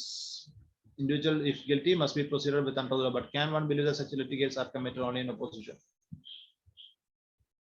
അധികാര ദുർവിനിയോഗത്തെ പറ്റിയിട്ടൊക്കെ ഈ ലേഖനം സംസാരിക്കുന്നുണ്ട്. സോ വായിച്ചു നോക്കേണ്ട ഒക്കെ കുറേയൊക്കെ സത്യമാണ്. നമുക്കത് GS ലേക്ക് ഉപയോഗിക്കാൻ പറ്റുന്ന ഒരുപാട് സാധനങ്ങളും ഇൻഫർമേഷൻസും ആരോപണങ്ങളും ആർഗ്യുമെന്റ്സും ഒക്കെ ഇതിലുള്ളത് കൊണ്ട് this is A must read. So preserving democracy of India, mark this editorial.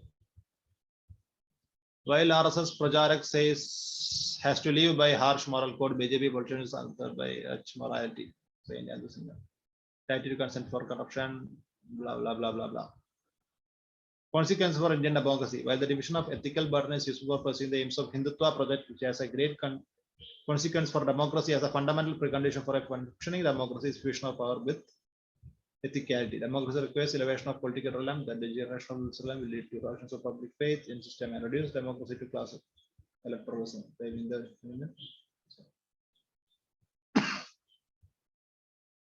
So again, ഒരു പ്രധാനപ്പെട്ട വിഷയത്തെ പറ്റിയിട്ടാണ് ഈ ലേഖനം സംസാരിക്കുന്നത്.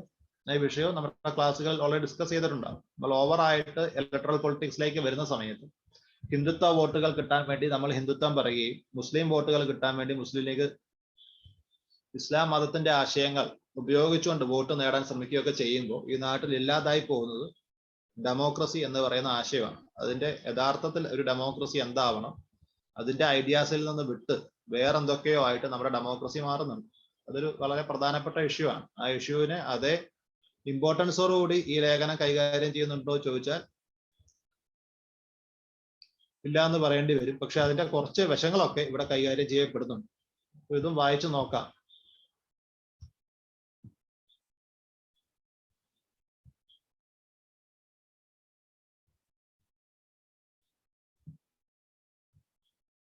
So moving on again.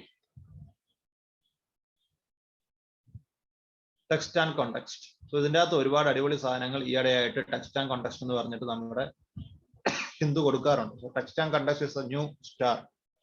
പുതിയ താരോദയം ടെക്സ്റ്റ് ആൻഡ് കോണ്ടെക്സ്റ്റ് ആണ്. Why is Kerala protesting Supreme Court is SZ notification? നമ്മൾ നേരത്തെ പറഞ്ഞ കാര്യം. എന്തുകൊണ്ട് കേരളം ഇതിനെതിരെ പ്രതിഷേധിക്കും? ഇതാണ് ചോദ്യം.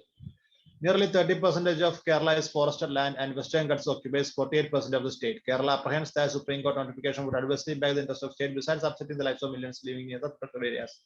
As it occurred during post-Western Ghats ecology expert panel says, a section of the church has openly come out against the notification. നമ്മൾ നേരത്തെ ഡിസ്കസ് ചെയ്ത അതേ കാര്യമാണ്. കംപ്ലീറ്റ് ചർച്ചിന് ഒരുപാട് സ്ഥലമുണ്ട്, മലകൾ പലതും ചർച്ച അങ്ങ് കൈവശപ്പെടുത്തിയേക്കുവാണ്. പക്ഷെ ചർച്ചിനോട് ആരും ചോദിക്കത്തില്ല, കാരണം അത് മതവികാരത്തെ എന്ത് ചെയ്യും, വ്രണപ്പെടുത്തും. അതുകൊണ്ട് ആരും ചോദിക്കാനില്ല, ഗവൺമെന്റ് മാത്രമേ ചോദിക്കാനുള്ളൂ. അപ്പൊ ഗവൺമെന്റിനെ ഇവര് കൈവിൽ ആക്കും. എങ്ങനെയെന്ന് ചോദിച്ചാൽ ചർച്ചിന് ഇൻഫ്ലുവൻസ് ഉണ്ട്, വോട്ട് ബാങ്ക് ആണ് ചർച്ച് എന്നൊക്കെ പറയും, അല്ലെങ്കിൽ Christian population is A vote bank. ഇതിൽ പലരും, ഭൂരിഭാഗം പേരും അച്ചായന്മാരും ഒക്കെ മറ്റേ ഡേവിഡ് ജോൺ കൊട്ടാരത്തിന്റെ കാര്യം പറഞ്ഞ പോലെ വെസ്റ്റേൺ ഗട്ട്സ് മൊത്തം കറക്കി ഭരിക്കുന്ന ആൾക്കാരും ഉണ്ട്. അവിടെ കൃഷിയൊക്കെ ചെയ്ത് ജീവിക്കുന്ന ഒരുപാട് പേരുണ്ട്. So 48% of the state is western guts എന്ന് പറയുന്നത് ശരിയാണ്, കാരണം കേരളം ഒരു ചെറിയ സ്റ്റേറ്റാണ്. പക്ഷേ ഈ മലകളിൽ പലതും നമ്മൾ പണ്ട് താമസിച്ചിരുന്നില്ല എന്നൊരു സത്യമാണ്. പിന്നീടാണ് നമുക്ക് പോപ്പുലേഷൻ കൂടിയ സമയത്ത് നമ്മൾ ഇവിടെയൊക്കെ കയറി താമസിക്കാൻ തുടങ്ങി. Now there is people. അതൊരു യാഥാർത്ഥ്യമാണ്. As it occurred during post-Western Ghats ecology expert panel days, a section of the church assembly, stories of war. Kerala State Assembly unanimously passed a resolution urging central government to exclude states' human habitations, farmlands, free of ecological sensitive zones to set up around the protected forests in the country. Assembly also called upon Assembly to notify zones conservation. ഇതുവരെയുള്ള ചരിത്രം നമുക്കറിയുന്ന കാര്യം തന്നെയാണ്. Why is EZ notification controversial in Kerala?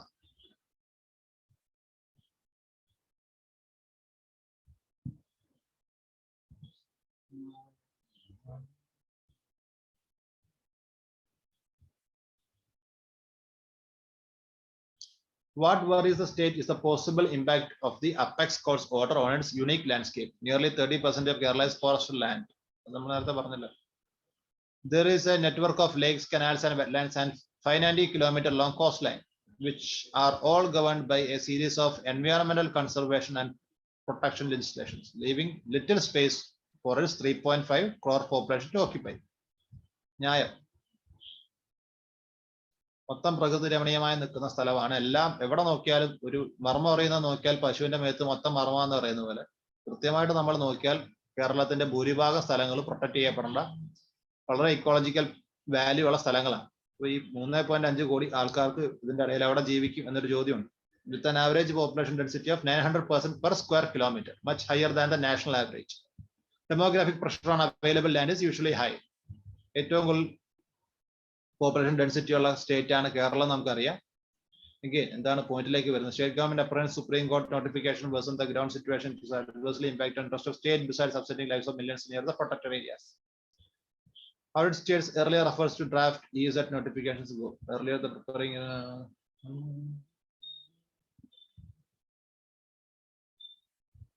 There were no human habitations between. However, Apex Court's recent order has changed the picture and forced state government to relook EZ as listed and protected areas which were earlier marked as 0.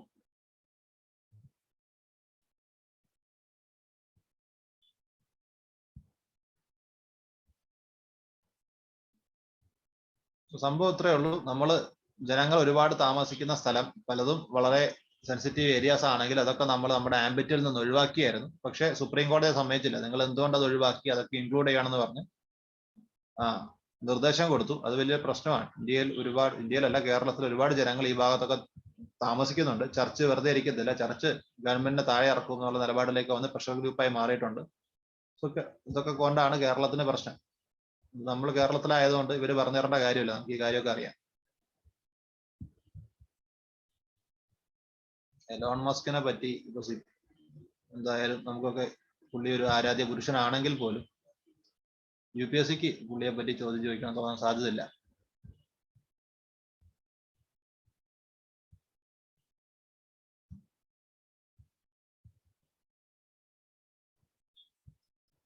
News: presidential poll today. Murmur has an edge 3-2 bill listed for monsoon session. Okay. Polity again. While Central is ready to discuss all issues, opposition short sessions may not be enough. Monsoon session of Parliament അങ്ങനെ ആരംഭിച്ചിരിക്കുകയാണ്.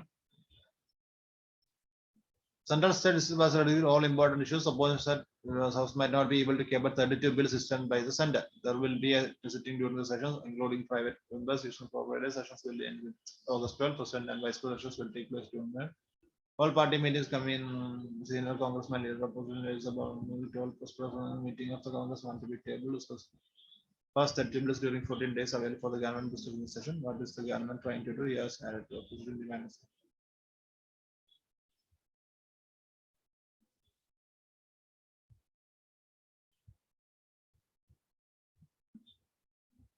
Okay, political discussion ആണ് വരുന്നത്. പക്ഷെ പ്രധാനപ്പെട്ട ഒരു കാര്യം, ഒരു power അല്ലെങ്കിൽ അധികാര ദുർവിനിയോഗം, ലൂപ്പ് ഹോൾ ഉപയോഗപ്പെടുത്തുന്നതിന്റെ ഒരു രീതിയെക്കുറിച്ച് ഈ ലേഖനം നമുക്ക് പറഞ്ഞു തരുന്നുണ്ട്. 14 ദിവസമാണ് ഇവര് ചർച്ച ചെയ്യാൻ സമയമുള്ളത്. അതിനകത്ത് 32 ബില്ലാണ് സെൻട്രൽ ഗവൺമെന്റ് പാസ്സാക്കാൻ പോകുന്നത്. അപ്പോൾ ഓപ്പോസിഷൻ ചോദിച്ചൊരു ചോദ്യമുണ്ട്, ഈ 32 ബില്ലിനെ പറ്റി സംസാരിക്കാൻ എത്ര ഡേയ്സ് മതിയോ? നിങ്ങൾക്ക് ഇവിടെ ചർച്ചയ്ക്ക് നിങ്ങൾ ഒരുമിച്ച് കൂടുന്നതിനേക്കാൾ അധികം ബില്ലുകൾ എന്തുണ്ട് ഇവിടെ അവൈലബിൾ ആയിട്ടുള്ള ദിവസങ്ങളെക്കാൾ കൂടുതൽ ബില്ലുകൾ നിങ്ങൾ പാസ്സാക്കുന്നുണ്ട്.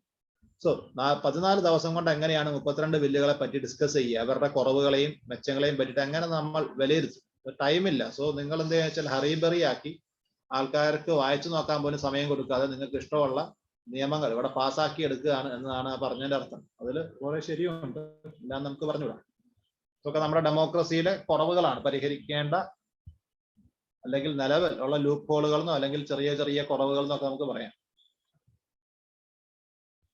Opposition picks Margaret Aleva, all party meeting in Sri Lanka tomorrow. My sister identified only.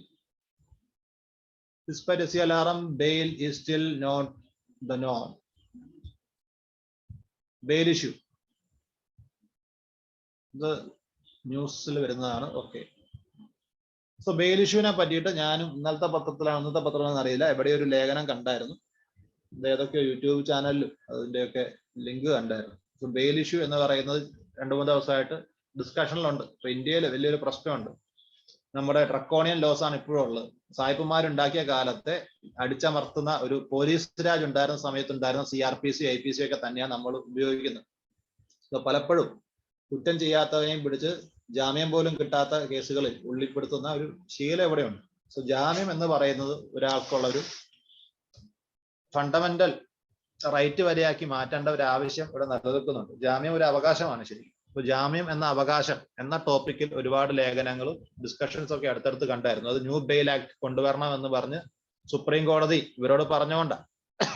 SCയെ പറഞ്ഞു എന്ത് നമ്മുടെ ശരിക്കും അത് SC അലാംസ് എന്ന് പറയുമ്പോൾ കഴിഞ്ഞു പോയത്. ഇന്നലത്തെ പത്രത്തിലല്ലേ അതുള്ളത്, നമ്മൾ ആ പത്രത്തിൽ കണ്ടില്ലല്ലോ.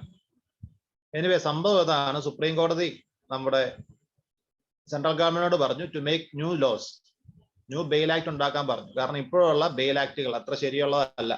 ആൾക്കാരുടെ ജീവിതമാണ് എന്ത് ചെയ്യുന്നത്, നിങ്ങൾ നിങ്ങളുടെ ആർബിട്രറി ആയിട്ടുള്ള നിയമങ്ങൾ ഉപയോഗിച്ച് ഇല്ലാതാകുന്നു. സോ ബെയിൽ ഒരു അവകാശമാണ്. അതിനു വേണ്ടിയിട്ട് നിങ്ങൾ ഇപ്പോഴത്തെ നിയമങ്ങളുടെ പ്രശ്നങ്ങളൊക്കെ പരിഹരിച്ച് പുതിയ നിയമം ഉണ്ടാക്കണമെന്നാണ് സുപ്രീം കോടതി പറഞ്ഞത്. സോ ഇതിന്റെ ബാക്ക്ഗ്രൗണ്ട് ആയിട്ട് ഒരുപാട് സാധനങ്ങൾ നമ്മൾ വർക്ക് ചെയ്തെടുക്കാനുണ്ട്. എന്താണ് ബെയിലബിൾ ഒഫൻസ്, എന്താണ് നോൺ ബെയിലബിൾ ഒഫൻസ്, അതിൽ ഏതൊക്കെ പെടും, കോഗ്നിസബിൾ ഒഫൻസ് ഏതൊക്കെയാണ്. ഇപ്പൊ നമ്മൾ സാധാരണ സിനിമയിലൊക്കെ നമ്മൾ അറസ്റ്റ് ചെയ്യാൻ വരുന്ന സമയത്ത് നമ്മൾ മറ്റവരോട് ചോദിക്കുന്നത് അറസ്റ്റ് വാറന്റ് ഉണ്ടോ, എന്നാൽ അതുമായിട്ട് വാ, അതുവരെ ഞാൻ അങ്ങോട്ട് വരത്തില്ല എന്നൊക്കെ ഡയലോഗ് അടിക്കുന്നത് കാണാം. But if it is A cognizable offence, നിങ്ങളുടെ പേരിൽ ചാർജ് ചെയ്തിരിക്കുന്നത് കോഗ്നൈസബിൾ ആയിട്ടുള്ള ഒരു ക്രൈം ആണെങ്കിൽ അറസ്റ്റ് വാറന്റ് ഒന്നും വേണ്ട, നേരെ പിടിച്ച് തൂക്കിയെടുത്തോണ്ട് പോവാം. സിനിമ കണ്ടിട്ട് ആവേശപ്പെട്ടിട്ട് പോലീസുകാരോട് മെക്കിട്ട് കയറാൻ നിൽക്കരുത്, പണി വാളും.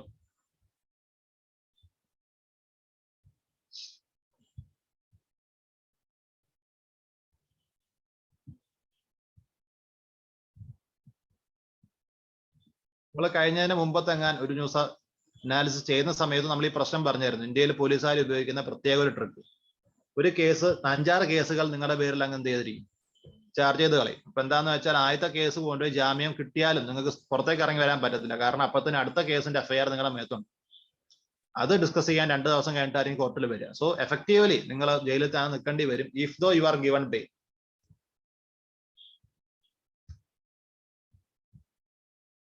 അതുമായിട്ട് കൂട്ടി വായിക്കാൻ പറ്റുന്ന ഒരു സംഭവമാണ്. Margaret Alva, a veteran on political comes back, need to prioritise food and energy security. ഇത് നമ്മൾ നേരത്തെ പറഞ്ഞ കാര്യം തന്നെ. Only 50% of farmers benefited from loan waivers, says study. Good, very good topic. അത് നല്ല ഒരു ഡാറ്റയും ഇത് മാത്രമാണ് എനിക്ക്. Implementation of poor in Telangana, MP, Jharkhand, Karnataka and UP. Poor implementation. Chart shows the share of eligible farmers who received loan waivers. Telangana, Madhya Pradesh, Punjab fared the worst in terms of implementation.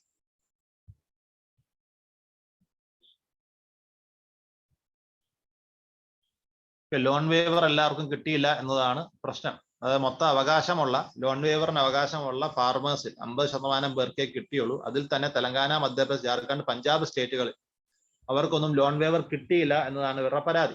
Only about half of the intended beneficiaries of farm loan waivers announced by 9 states since have received debt write-offs. Shows സ്വാഭാവികമായിട്ട് ബാങ്കുകൾ അതിന്റെ ഇടയിൽ കളിച്ചിട്ടുണ്ടാവും. കാരണം state government ഞങ്ങൾ എഴുതി കളയാം എന്ന് പറയുന്ന സമയത്ത് സ്റ്റേറ്റ് ഗവൺമെന്റിൽ നിന്ന് പൈസ കിട്ടിയില്ല എങ്കിൽ ബാങ്കുകൾ പലപ്പോഴും എന്ത് ചെയ്യത്തില്ല എന്ന് വെച്ചാൽ ലോൺ വേവ് ചെയ്യത്തില്ല. സ്റ്റേറ്റ് ഗവൺമെന്റ് പൈസ കൊടുത്തിട്ടുണ്ടാവത്തില്ല. അതാണ് എന്റെ ഇഷ്യൂ.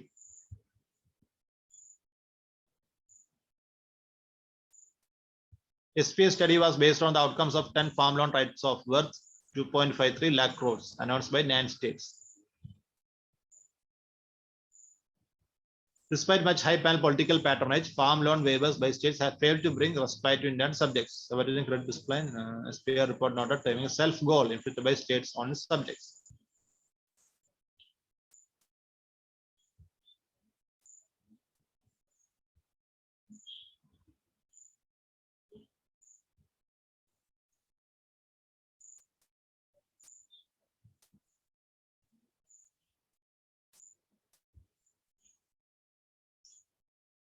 ഓക്കെ, എൻ്റെ ഈ ഡാറ്റയിലേക്ക് വന്ന സമയത്ത് ഓവറായിട്ട് നമുക്ക് ഉപയോഗമുള്ള സാധനങ്ങളൊന്നുമില്ല. Pack curd paneer atta to attract 5% GST from today. Hindus will win Kashi. IndiGo plane diverted to Karachi. എന്ത് പറ്റി? ഓക്കെ, എഞ്ചിൻ ഫെയിലിയർ കൊണ്ടാണ്. അപ്പൊ കാര്യമുള്ള കാര്യമൊന്നുമല്ല. പോവാം. Close to 18 lakh students take NEET. Healthy mind and healthy body very important. Forest fire rages in southwest Europe. Okay, world affairs-ലേക്ക് പോവാം. Places in France, Greece, Portugal and Spain phosphorus resist to flee, kill thousands, temperatures soar. Firefighters struggle to contain wildfire sweeping across southwest Europe. Sunday എന്തുകൊണ്ടാണ് ഇത് വന്നത്? Due to second heat wave. So again, global climate change, global warming തുടങ്ങിയ വിഷയങ്ങളുമായിട്ടൊക്കെ ബന്ധപ്പെടുത്താൻ പറ്റിയ ഒരു സംഭവമാണ്. Right. എന്തുകൊണ്ടോ Europe എന്നൊക്കെ പറഞ്ഞാൽ ടെമ്പറേറ്റ് രാജ്യമാണ്, തണുപ്പ് പ്രദേശമാണ്. അവിടെയൊക്കെ ഫോറസ്റ്റ് ഫയറുകൾ എന്ത് ചെയ്യുന്നു? ആഞ്ഞു പിടിക്കുന്നു. ആരെങ്കിലും സിഗരറ്റ് വലിച്ചിട്ടാണെങ്കിൽ പോട്ടെ എന്ന് വിചാരിക്കാം. But the news saying there was A heat wave. Second heat wave engulfing parts of southwest Europe in weeks. Scientists blame climate change and predict more frequent and intense episodes of extreme weather such as heat waves and drought. A study published in June in journal Environmental Research Climate concluded it was highly probable that climate change was making heat waves worse. So ഇത് cut ചെയ്തെടുത്ത് വെക്കാം. Case study ആണ്, ന്യൂസിൽ വന്നൊരു സംഭവമാണ്. ഇങ്ങനെ ആൾക്കാർ പറഞ്ഞിട്ടുണ്ടെന്ന് ഇവർ വെറുതെ പറയത്തില്ല, ആൾക്കാർ പറഞ്ഞിട്ടുണ്ട്. സോ ക്ലൈമറ്റ് ചേഞ്ചുമായി ബന്ധപ്പെട്ട് എൻവയോൺമെന്റിൽ വരുന്ന സംഭവമാണ്. കേസ് സ്റ്റഡി ആയിട്ട് നമുക്ക് ഉപയോഗിക്കാം. The heat is intensifying. Heat wave is spreading across the country. France placed 37 departments on orange high alert on today. ഇവിടെ മഴ പെയ്യുമ്പോഴാണ് ഹൈ അലർട്ട് എങ്കിൽ അവിടെ ചൂട് കൂടുന്നതിനാണ് ഹൈ അലർട്ട്. സ്വാഭാവികമായിട്ടും സായിപ്പന്മാർ ഇത്രയും നാൾ തണുപ്പത്തൊക്കെ ജീവിച്ചിട്ട് ഹീറ്റ് വേവ് അടിക്കുമ്പോൾ നല്ല പ്രശ്നം ഉണ്ടാവും.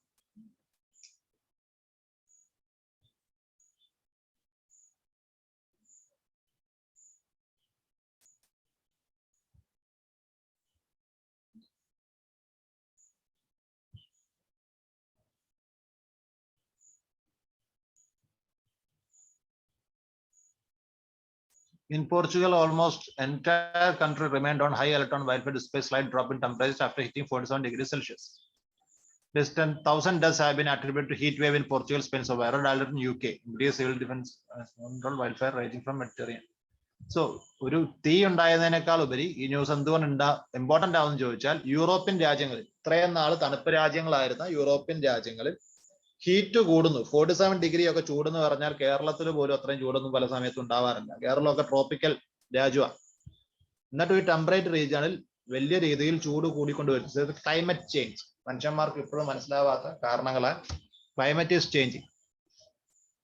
That's why this is very important. എന്തുകൊണ്ടാണ് കാരണം എന്നുള്ളത് അടുത്ത ദിവസങ്ങളിലൊക്കെ വരുമായിരിക്കും.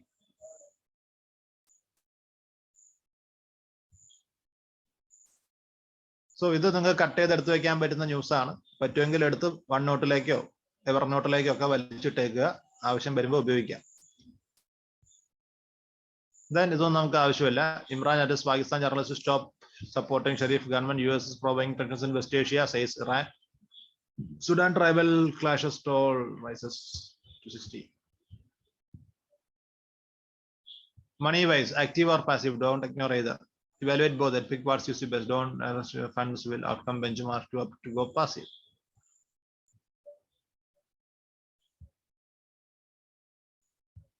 ആവശ്യമില്ല. To buy or not buy clients, that's question.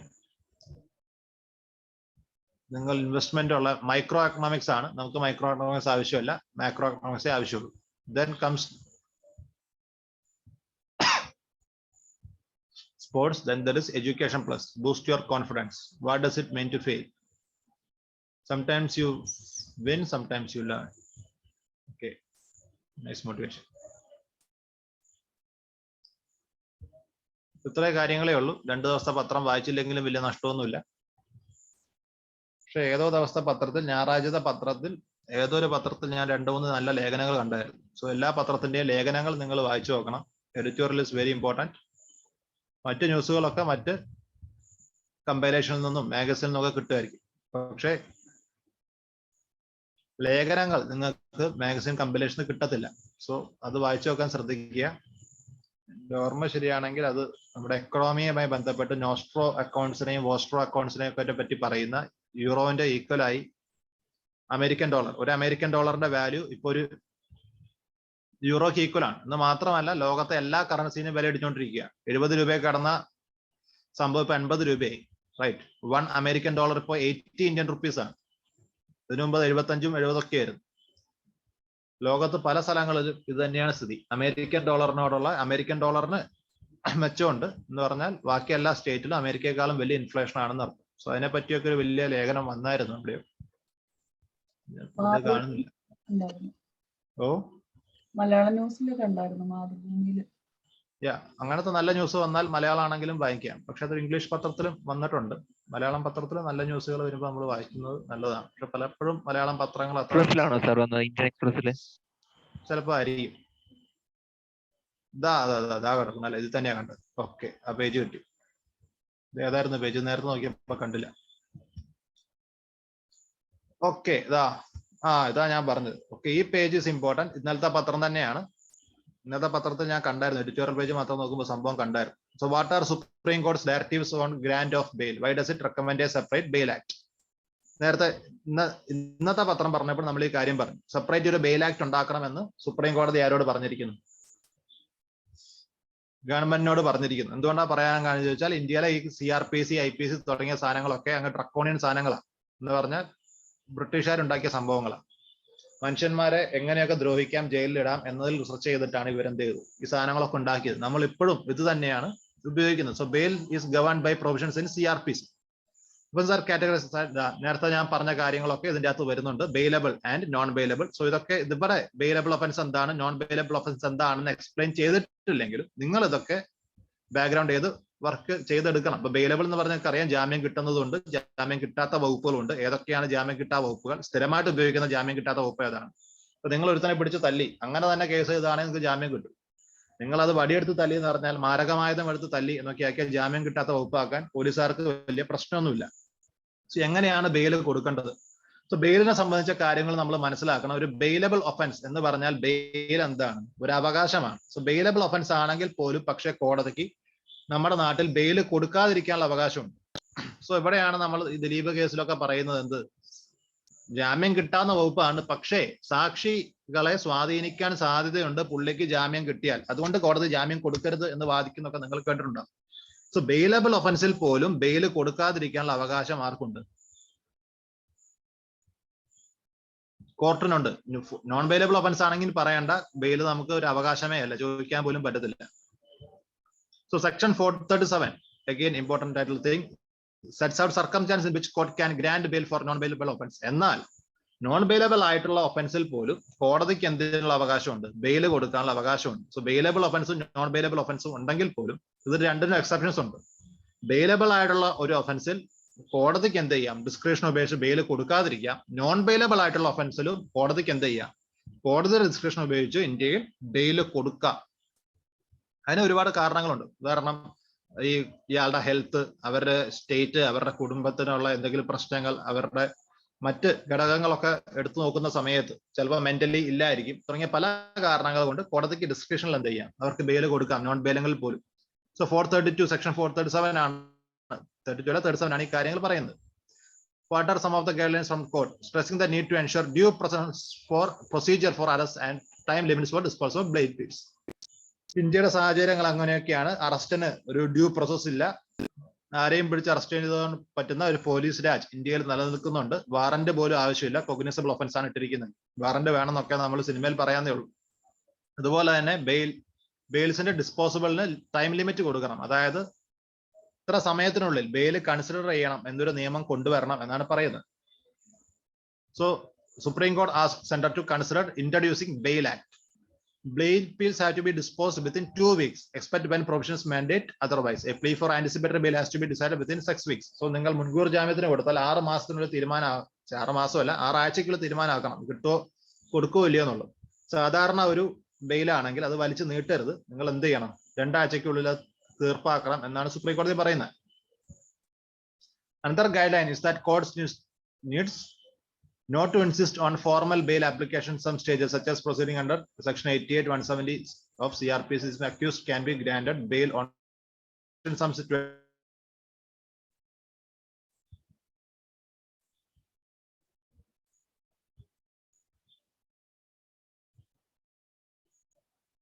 ഇവിടെ ജാമ്യം എടുക്കുന്ന രീതി എങ്ങനെയാണ്? ഇതൊക്കെ നിങ്ങൾക്ക് അറിയായിരിക്കും, ഇല്ലെങ്കിൽ പഠിച്ചു വയ്ക്കുന്ന നല്ലതാണ്. ആൾ ജാമ്യം എന്താണ്, എങ്ങനെയാണ് നിങ്ങൾ സെക്യൂരിറ്റി ബോണ്ട് വെച്ചിട്ട് ജാമ്യം കൊടുക്കുന്നത്, ഇതൊക്കെ അറിഞ്ഞിരിക്കുന്നത് നല്ലതാണ്.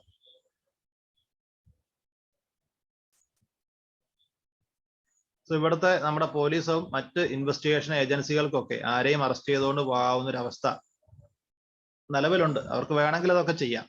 സോ അതെങ്ങനെ ഇല്ലാതാക്കും എന്നൊരു ചോദ്യമുണ്ട്. Section 41 deals with arrest in a cognizable offence. ഇപ്പൊ പറഞ്ഞല്ലോ കോഗ്നൈസബിൾ ഒഫൻസ്, ഇതാ നമ്മൾ പറഞ്ഞ കാര്യം. ഇന്ത്യയിൽ കോഗ്നൈസബിൾ ഒഫൻസ് ആണെങ്കിൽ where punishment is imprisonment for a term which may be less than 7 years. Section 41 ആണ് ഇതിനെപ്പറ്റി പറയുന്നതാണ് ഇവിടെ പറഞ്ഞത്. പക്ഷെ ഞാൻ നേരത്തെ പറഞ്ഞത് കോഗ്നൈസബിൾ ഒഫൻസ് ആണെങ്കിൽ നിങ്ങൾക്ക് എന്ത് വേണ്ട? അറസ്റ്റ് വാറന്റ് ഒന്നും വേണ്ട പിടിച്ചോണ്ട് പോകാൻ. Section 41A relates to notice of appearance before a policeman in cases where arrest is not required. Notably, police is required to record reasons for arresting and not arrest a person. Bench to state government and facilities standing orders for the procedure to be followed under sections 41, 48 to avoid and warrant arrest. What is UK law bill? അടുത്ത important point. So supreme കോടതി പറഞ്ഞത് UK-യിലുള്ള law ബില്ലിന്റെ മോഡലിൽ വേണം നമ്മൾ എന്ത് ചെയ്യാൻ, സ്വന്തമായിട്ടൊരു ബെയിൽ ആക്ട് ഉണ്ടാക്കാൻ. സോ UK-യിൽ ഒരു ബെയിൽ ലോ നിലവിലുണ്ട്. So bail act of 1767 of London അല്ലെങ്കിൽ ബ്രിട്ടൻ. അത് കൃത്യമായിട്ട് എന്ത് പറയുന്നുണ്ട്? Governs the procedure for granting or denying bail. ഒരു വ്യക്തിക്ക്, ഒരു കുറ്റാരോപിതനായിട്ടുള്ള അല്ലെങ്കിൽ പ്രതിക്ക് അവന്റെ അവകാശമാണ് ബെയിൽ. സോ ഒരുത്തന്നെ ബെയിൽ കൊടുക്കാനോ ഉള്ളതിന് കൊടുക്കാതിരിക്കാനോ ഉള്ളതിന്റെ കൃത്യമായ പ്രൊസീജിയർ അവരെന്ത് നിർവചിച്ചിട്ടുണ്ട്. ഇന്ത്യയിൽ അങ്ങനെ കൃത്യമായ ഒരു നിർവചനം ഇല്ല എന്നതാണ് പ്രധാന പ്രശ്നം. It says accused should be granted bail unless there is a justified reason to refuse it. Bail can be rejected if court finds substantial grounds for believing that defendant will fail to surrender, commit an offense, or interfere with witnesses if released on bail. Courts have to give reasons to carry out or alter bail conditions. നമ്മൾ നേരത്തെ പറഞ്ഞു ഇന്ത്യയിൽ ഇതൊക്കെ നിലവിലുണ്ട്. നിങ്ങൾക്ക് ഒരു ബെയിലിന് അവകാശം ഉണ്ടെങ്കിൽ പോലും അത് തള്ളിക്കളയാൻ UK-യിലാണെങ്കിൽ ഇവിടെയാണെങ്കിലും അവിടുത്തെ കോടതിക്ക് അവകാശമുണ്ട്. ഇവൻ ജാമ്യം കിട്ടി ഇറങ്ങിയാൽ വേറൊരു ക്രൈം ചെയ്യും, ഇല്ലെങ്കിൽ സാക്ഷികളെ സ്വാധീനിക്കും, interfere with witness, or commit a crime, or will fail to surrender, അല്ലെങ്കിൽ ആ വഴിക്ക് മുങ്ങും എന്നൊക്കെ തോന്നിയാൽ കോടതിക്ക് എന്ത് ചെയ്യാം? ബെയിൽ കൊടുക്കാതിരിക്കാം. ഇതായിരുന്നു ആ page, FAQ page 11. Where is population growth taking place? അടുത്ത പ്രധാനപ്പെട്ട ചോദ്യം. ഇന്ത്യയിലെ പോപ്പുലേഷൻ ഗ്രോത്ത് ഒരു കയ്യോ കണക്കും ഇല്ലാതെ കയറി പോവുകയാണ്. അപ്പൊ അടുത്ത കുറച്ച് വർഷങ്ങൾക്കുള്ളിൽ ലോകത്തെ 1-ാം നമ്പർ രാജ്യമായിട്ട് നമ്മൾ മാറും. ഇത് ഇന്ത്യക്ക് നല്ലതാണോ അല്ലയോ? ഒരു പ്രധാനപ്പെട്ട ചോദ്യമാണ്. ഒരുപാട് ഗുണങ്ങളുണ്ട്. നമുക്ക് അപ്പോഴും പറയാം, എന്ത് ഡെമോഗ്രാഫിക് ഡിമാൻഡ് ഹൈ ആയിട്ടിരിക്കും, നമ്മൾ ചൈനേനെ അക്കാര്യത്തിൽ നിന്ന് വെട്ടിക്കും. പോരാത്തതിന് നമുക്ക് പറയാവുന്ന വേറൊരു റീസൺ എന്ന് പറയുന്നത് യൂറോപ്യൻ രാജ്യങ്ങളും ജപ്പാൻ അടക്കമുള്ള രാജ്യങ്ങളും ഓൾഡ് രാജ്യങ്ങളായിട്ട് മാറിക്കൊണ്ടിരിക്കുക. വയസ്സന്മാർ കൂടുള്ള രാജ്യമായിട്ട് മാറും. സോ അവിടെ ജോലികൾ ചെയ്യാൻ ആളെ വേണ്ടി വരും. സോ ഇന്ത്യക്കാർ അങ്ങോട്ട് മൈഗ്രേറ്റ് ചെയ്യും ഒരുപാട്. സോ ഇന്ത്യൻ ഡയസ്പോര, നാട് മൊത്തം ഇന്ത്യക്കാരുടെ രോഗം കീഴടക്കെന്ന് പറഞ്ഞ പോലെ ലോകത്തിന്റെ മൊത്തം ഇന്ത്യക്കാരെത്തും എന്നൊക്കെ ഗുണവശങ്ങൾ നമുക്ക് പറയാം. അതുപോലെ തന്നെ ദോഷവശങ്ങളുണ്ട്. ഇതിന് പുറമെ ആഫ്രിക്കൻ രാജ്യങ്ങളാണ് ഏറ്റവും കൂടുതൽ. അതാണ് ഇവിടെ കോങ്കോ എന്നുള്ള പേര് കാണുമ്പോഴേ ഉറപ്പിച്ചോ. അത് പറയുന്നത് വെച്ചാൽ ഇപ്പോ ലോകത്ത് ഏറ്റവും കൂടുതൽ പോപ്പുലേഷൻ എക്സ്പ്ലോഷൻ നടക്കുന്നത് ആഫ്രിക്കയിലാണ്. റൈറ്റ്. സോ ഇതിനെ പറ്റിയിട്ടൊക്കെ ലേഖനം പറയുന്നുണ്ട്. ഇത് വായിച്ചു നോക്കേണ്ടതാണ്. പക്ഷെ അതിൽ നമുക്കൊരു തമ്പ് റൂൾ ഞാൻ പറഞ്ഞുതരാം. എപ്പോഴും ഡെവലപ്പ് ചെയ്ത ഒരു രാജ്യത്ത് പോപ്പുലേഷൻ ഗ്രോത്ത് കുറവായിരിക്കും. അണ്ടർ ഡെവലപ്ഡ് ആയ ഒരു രാജ്യത്തും പോപ്പുലേഷൻ ഗ്രോത്ത് കുറവായിരിക്കും. ഡെവലപ്പിംഗ് ആയിട്ടുള്ള രാജ്യത്ത് there will be population explosion. അത് അതിന്റെ ഒരു രീതിയാണ്. കാരണം നിങ്ങൾക്ക് ഡെവലപ്മെന്റ് ഇല്ലെങ്കിൽ ജനിക്കുന്നവനൊക്കെ തട്ടിപ്പോവും. സോ പോപ്പുലേഷൻ കുറവായിരിക്കും. നോൺ ഡെവലപ്ഡ് രാജ്യം, ട്രൈബൽ രാജ്യത്ത് പോപ്പുലേഷൻ ഉണ്ടാവത്തില്ല. അതേസമയം നിങ്ങളൊരു ഡെവലപ്പിംഗ് രാജ്യമാണെങ്കിൽ നിങ്ങൾക്ക് നല്ല ഹെൽത്ത് ഫെസിലിറ്റീസും നല്ല ഫുഡും ഒക്കെ കിട്ടിത്തുടങ്ങുന്ന സമയത്ത് നിങ്ങളുടെ പോപ്പുലേഷൻ ഗ്രോ ചെയ്യാൻ തുടങ്ങും. സോ ഹെൽത്ത് ഫെസിലിറ്റി ഉള്ള ഡെത്ത് കുറയും. So there will be population explosion. എന്നാൽ വിദ്യാഭ്യാസപരമായിട്ട് ചിന്താഗതിയിലും വലിയ വ്യത്യാസം ഇല്ലാത്തതുകൊണ്ട് പഴയ രീതിയിൽ തന്നെ നിങ്ങൾ പ്രൊഡക്ഷൻ കണ്ടിന്യൂ ചെയ്യും. പക്ഷേ നല്ല ഹെൽത്ത് ഫെസിലിറ്റീസ് ഒക്കെ ഉള്ളതുകൊണ്ട് അതിനനുസരിച്ച് എന്ത് നടക്കത്തില്ല, ഡെത്ത് റേറ്റ്സ് വളരെ കുറയും. സോ പോപ്പുലേഷൻ എക്സ്പ്ലോഷൻ നടക്കും. ഒരു ഡെവലപ്ഡ് രാജ്യമാകുമ്പോൾ നിങ്ങൾ കൾച്ചറലി ആൻഡ് എഡ്യൂക്കേഷണലി ഡെവലപ്പ് ചെയ്യും. സോ നിങ്ങൾ തീരുമാനിക്കും എന്ത്, ഒരു കുട്ടിയോ 2 കുട്ടിയോ മതി, കല്യാണം കഴിച്ചില്ലെങ്കിലും പ്രശ്നമില്ല, കല്യാണം കഴിക്കണം എന്നുള്ള നിയമങ്ങൾക്കൊക്കെ അതീതരായിട്ട് നിങ്ങൾ ചിന്തിക്കും. വിദ്യാഭ്യാസമൊക്കെ കിട്ടും. ഡെവലപ്ഡ് രാജ്യമാവും. അവിടെ you won't prefer having more than 1 or 2 kids. So അത്തരത്തിലൊരു ഡെവലപ്മെന്റിലേക്ക് എത്തുന്ന സമയത്ത് യൂറോപ്പ്, അമേരിക്ക തുടങ്ങിയ രാജ്യങ്ങൾ ശ്രദ്ധിക്കാം. ഗവൺമെന്റ് നിങ്ങളോട് 3-4 കുട്ടികൾ ഉണ്ടാക്കാൻ പറഞ്ഞാൽ പോലും നിങ്ങൾ പറയാൻ ഞങ്ങൾക്ക് സൗകര്യമില്ല. സോ ഡെവലപ്ഡ് രാജ്യങ്ങൾ will always have low population. അവിടെ നെഗറ്റീവ് ഡെമോഗ്രാഫിക് ഡിവിഡൻഡിലേക്ക് പോകുന്നത് നിങ്ങൾക്ക് കാണാൻ പറ്റും. അവിടെ സ്വാഭാവികമായിട്ട് ഓരോ ജനറേഷൻ കഴിയുമ്പോഴത്തേനും പിള്ളേരുടെ എണ്ണം കുറഞ്ഞാണ് വരിക. അതിനെ പറ്റിയാണ് ആ ലേഖനം. Then will RBI move help great trade in Indian rupee and what will be the impact of euro dollar parity? യൂറോയും ഡോളറും ഈക്വൽ ആയി ഇതിന്റെ എഫക്ട് എന്തായിരിക്കും എന്നാണ് ഈ ലേഖനത്തിൽ പറയുന്നത്. നല്ല ലേഖനമാണ്, വായിച്ചു നോക്കുക. Will RBI move help trade in greater trade in Indian rupee? So ഡോളറിലാണ് ലോകത്ത് മൊത്തം എന്ത് ചെയ്യുന്നത്, നമുക്കറിയാം ട്രേഡ് നടക്കുന്നത്. അത് ഇന്ത്യൻ റുപ്പിയിലേക്ക് ആക്കുന്നതിന് വേണ്ടിയിട്ട് റിസർവ് ബാങ്ക് ഒരു മൂവ് നടത്തിയിട്ടുണ്ട്. That is circular that detail additional arrangement for invoicing, payments, settlements, exports and imports in Indian rupees. Indian importers could make them in rupees to special vostro accounts of the correspondent bank of the partner country against invoice of supply of goods and services of overseas sellers. അത് ഞാൻ പറയാം, vostro account, nostro account, 2 terms ഉണ്ട്. So vostro account, nostro account എന്ന് പറഞ്ഞാൽ എന്താണെന്ന് അറിയത്തില്ലെങ്കിൽ ഇതൊക്കെ അറിഞ്ഞിരിക്കുന്നത് നല്ലതാണ്. So ഇങ്ങനെ ന്യൂസ് വായിക്കുമ്പോഴാണ് നമുക്ക് എക്കണോമിയിലെ പുതിയ ടേംസ് കിട്ടുക. ഇതൊക്കെ സിമ്പിൾ സംഭവമാണ്. നമ്മൾ ഒരു രാജ്യത്തെ ബാങ്ക് വേറൊരു രാജ്യത്തെ ബാങ്കിൽ അക്കൗണ്ട് എടുത്തിട്ട് നമ്മൾ അതിന് എന്ത് ചെയ്യുന്നു, ഓപ്പറേറ്റ് ചെയ്യുന്ന സമയത്ത് അതിനെ നോസ്ട്രോ എന്ന് വിളിക്കും. അതായത് ഇവിടുത്തെ ബാങ്ക് അമേരിക്കയിലെ ബാങ്കിലാണ് അക്കൗണ്ട് എടുത്തെങ്കിൽ നമ്മൾ അതിനെ നോസ്ട്രോ എന്ന് വിളിക്കും. ആ സെയിം അക്കൗണ്ടിനെ അമേരിക്കയിലെ ബാങ്ക് വോസ്ട്രോ എന്ന് വിളിക്കും. അത്രയില് വ്യത്യാസമുള്ളൂ. ഓക്കെ, ഇത് നമ്മൾ ആദ്യം എടുക്കേണ്ടതായിരുന്നു. കുറച്ച് അധികം കാര്യങ്ങൾ ഇതിനെപ്പറ്റി പറയാനുണ്ടായിരുന്നു. പക്ഷെ ആ സമയത്ത് നമ്മളിത് കണ്ടില്ല. തിരിച്ചു വന്നപ്പോഴാണ് കണ്ടത്. ഇവിടെ സമയമാണെങ്കിൽ അങ്ങ് 8:30 ആവുകയും ചെയ്തു. 8 മണിക്കുള്ളിൽ തീരേണ്ട സംഭവമായിരുന്നു. സോ ഈ ലേഖനം നിങ്ങൾ വായിച്ചു നോക്കുക. ഇത് മൂന്നും നല്ല അടിപൊളി സാധനമാണ്. Where is population growth taking place? Will RBI move help greater trade in rupee? അതിൽ വോസ്ട്രോ അക്കൗണ്ടിനെ പറ്റി നോസ്ട്രോ അക്കൗണ്ടിനെ പറ്റിയൊക്കെ പറയുന്നുണ്ട്. Then what will be the impact of euro dollar parity? ഇതിന് പുറമെ ബെയിൽ റോ റിഫോർമേഷനെ കുറിച്ചിട്ടും ഒരു സാധനമുണ്ട്. FAQ page 11 it's A very good page. ഈ പേജ് മൊത്തത്തിൽ നിങ്ങൾക്ക് കട്ട് ചെയ്തെടുത്തിട്ട് നിങ്ങളുടെ നോട്ടിന്റെ ഭാഗമാക്കാവുന്നതാണ്. ആ ഒരു പേജ് മാത്രം നമ്മൾ നേരത്തെ ചാടിപ്പോയി. ഇതിലാ പറ്റിയത്. സോ സൺഡേയിലെ പത്രം മൊത്തം ഒരു വേസ്റ്റ് അല്ല. സയൻസ് ആൻഡ് ടെക്നോളജി പേജ് കഴിഞ്ഞിട്ട് there is A very good page. That is page number 11. എല്ലാവരും വായിക്കുക. Okay. So again, take care. Tata, bye bye. Thanks, sir. Thank you, sir.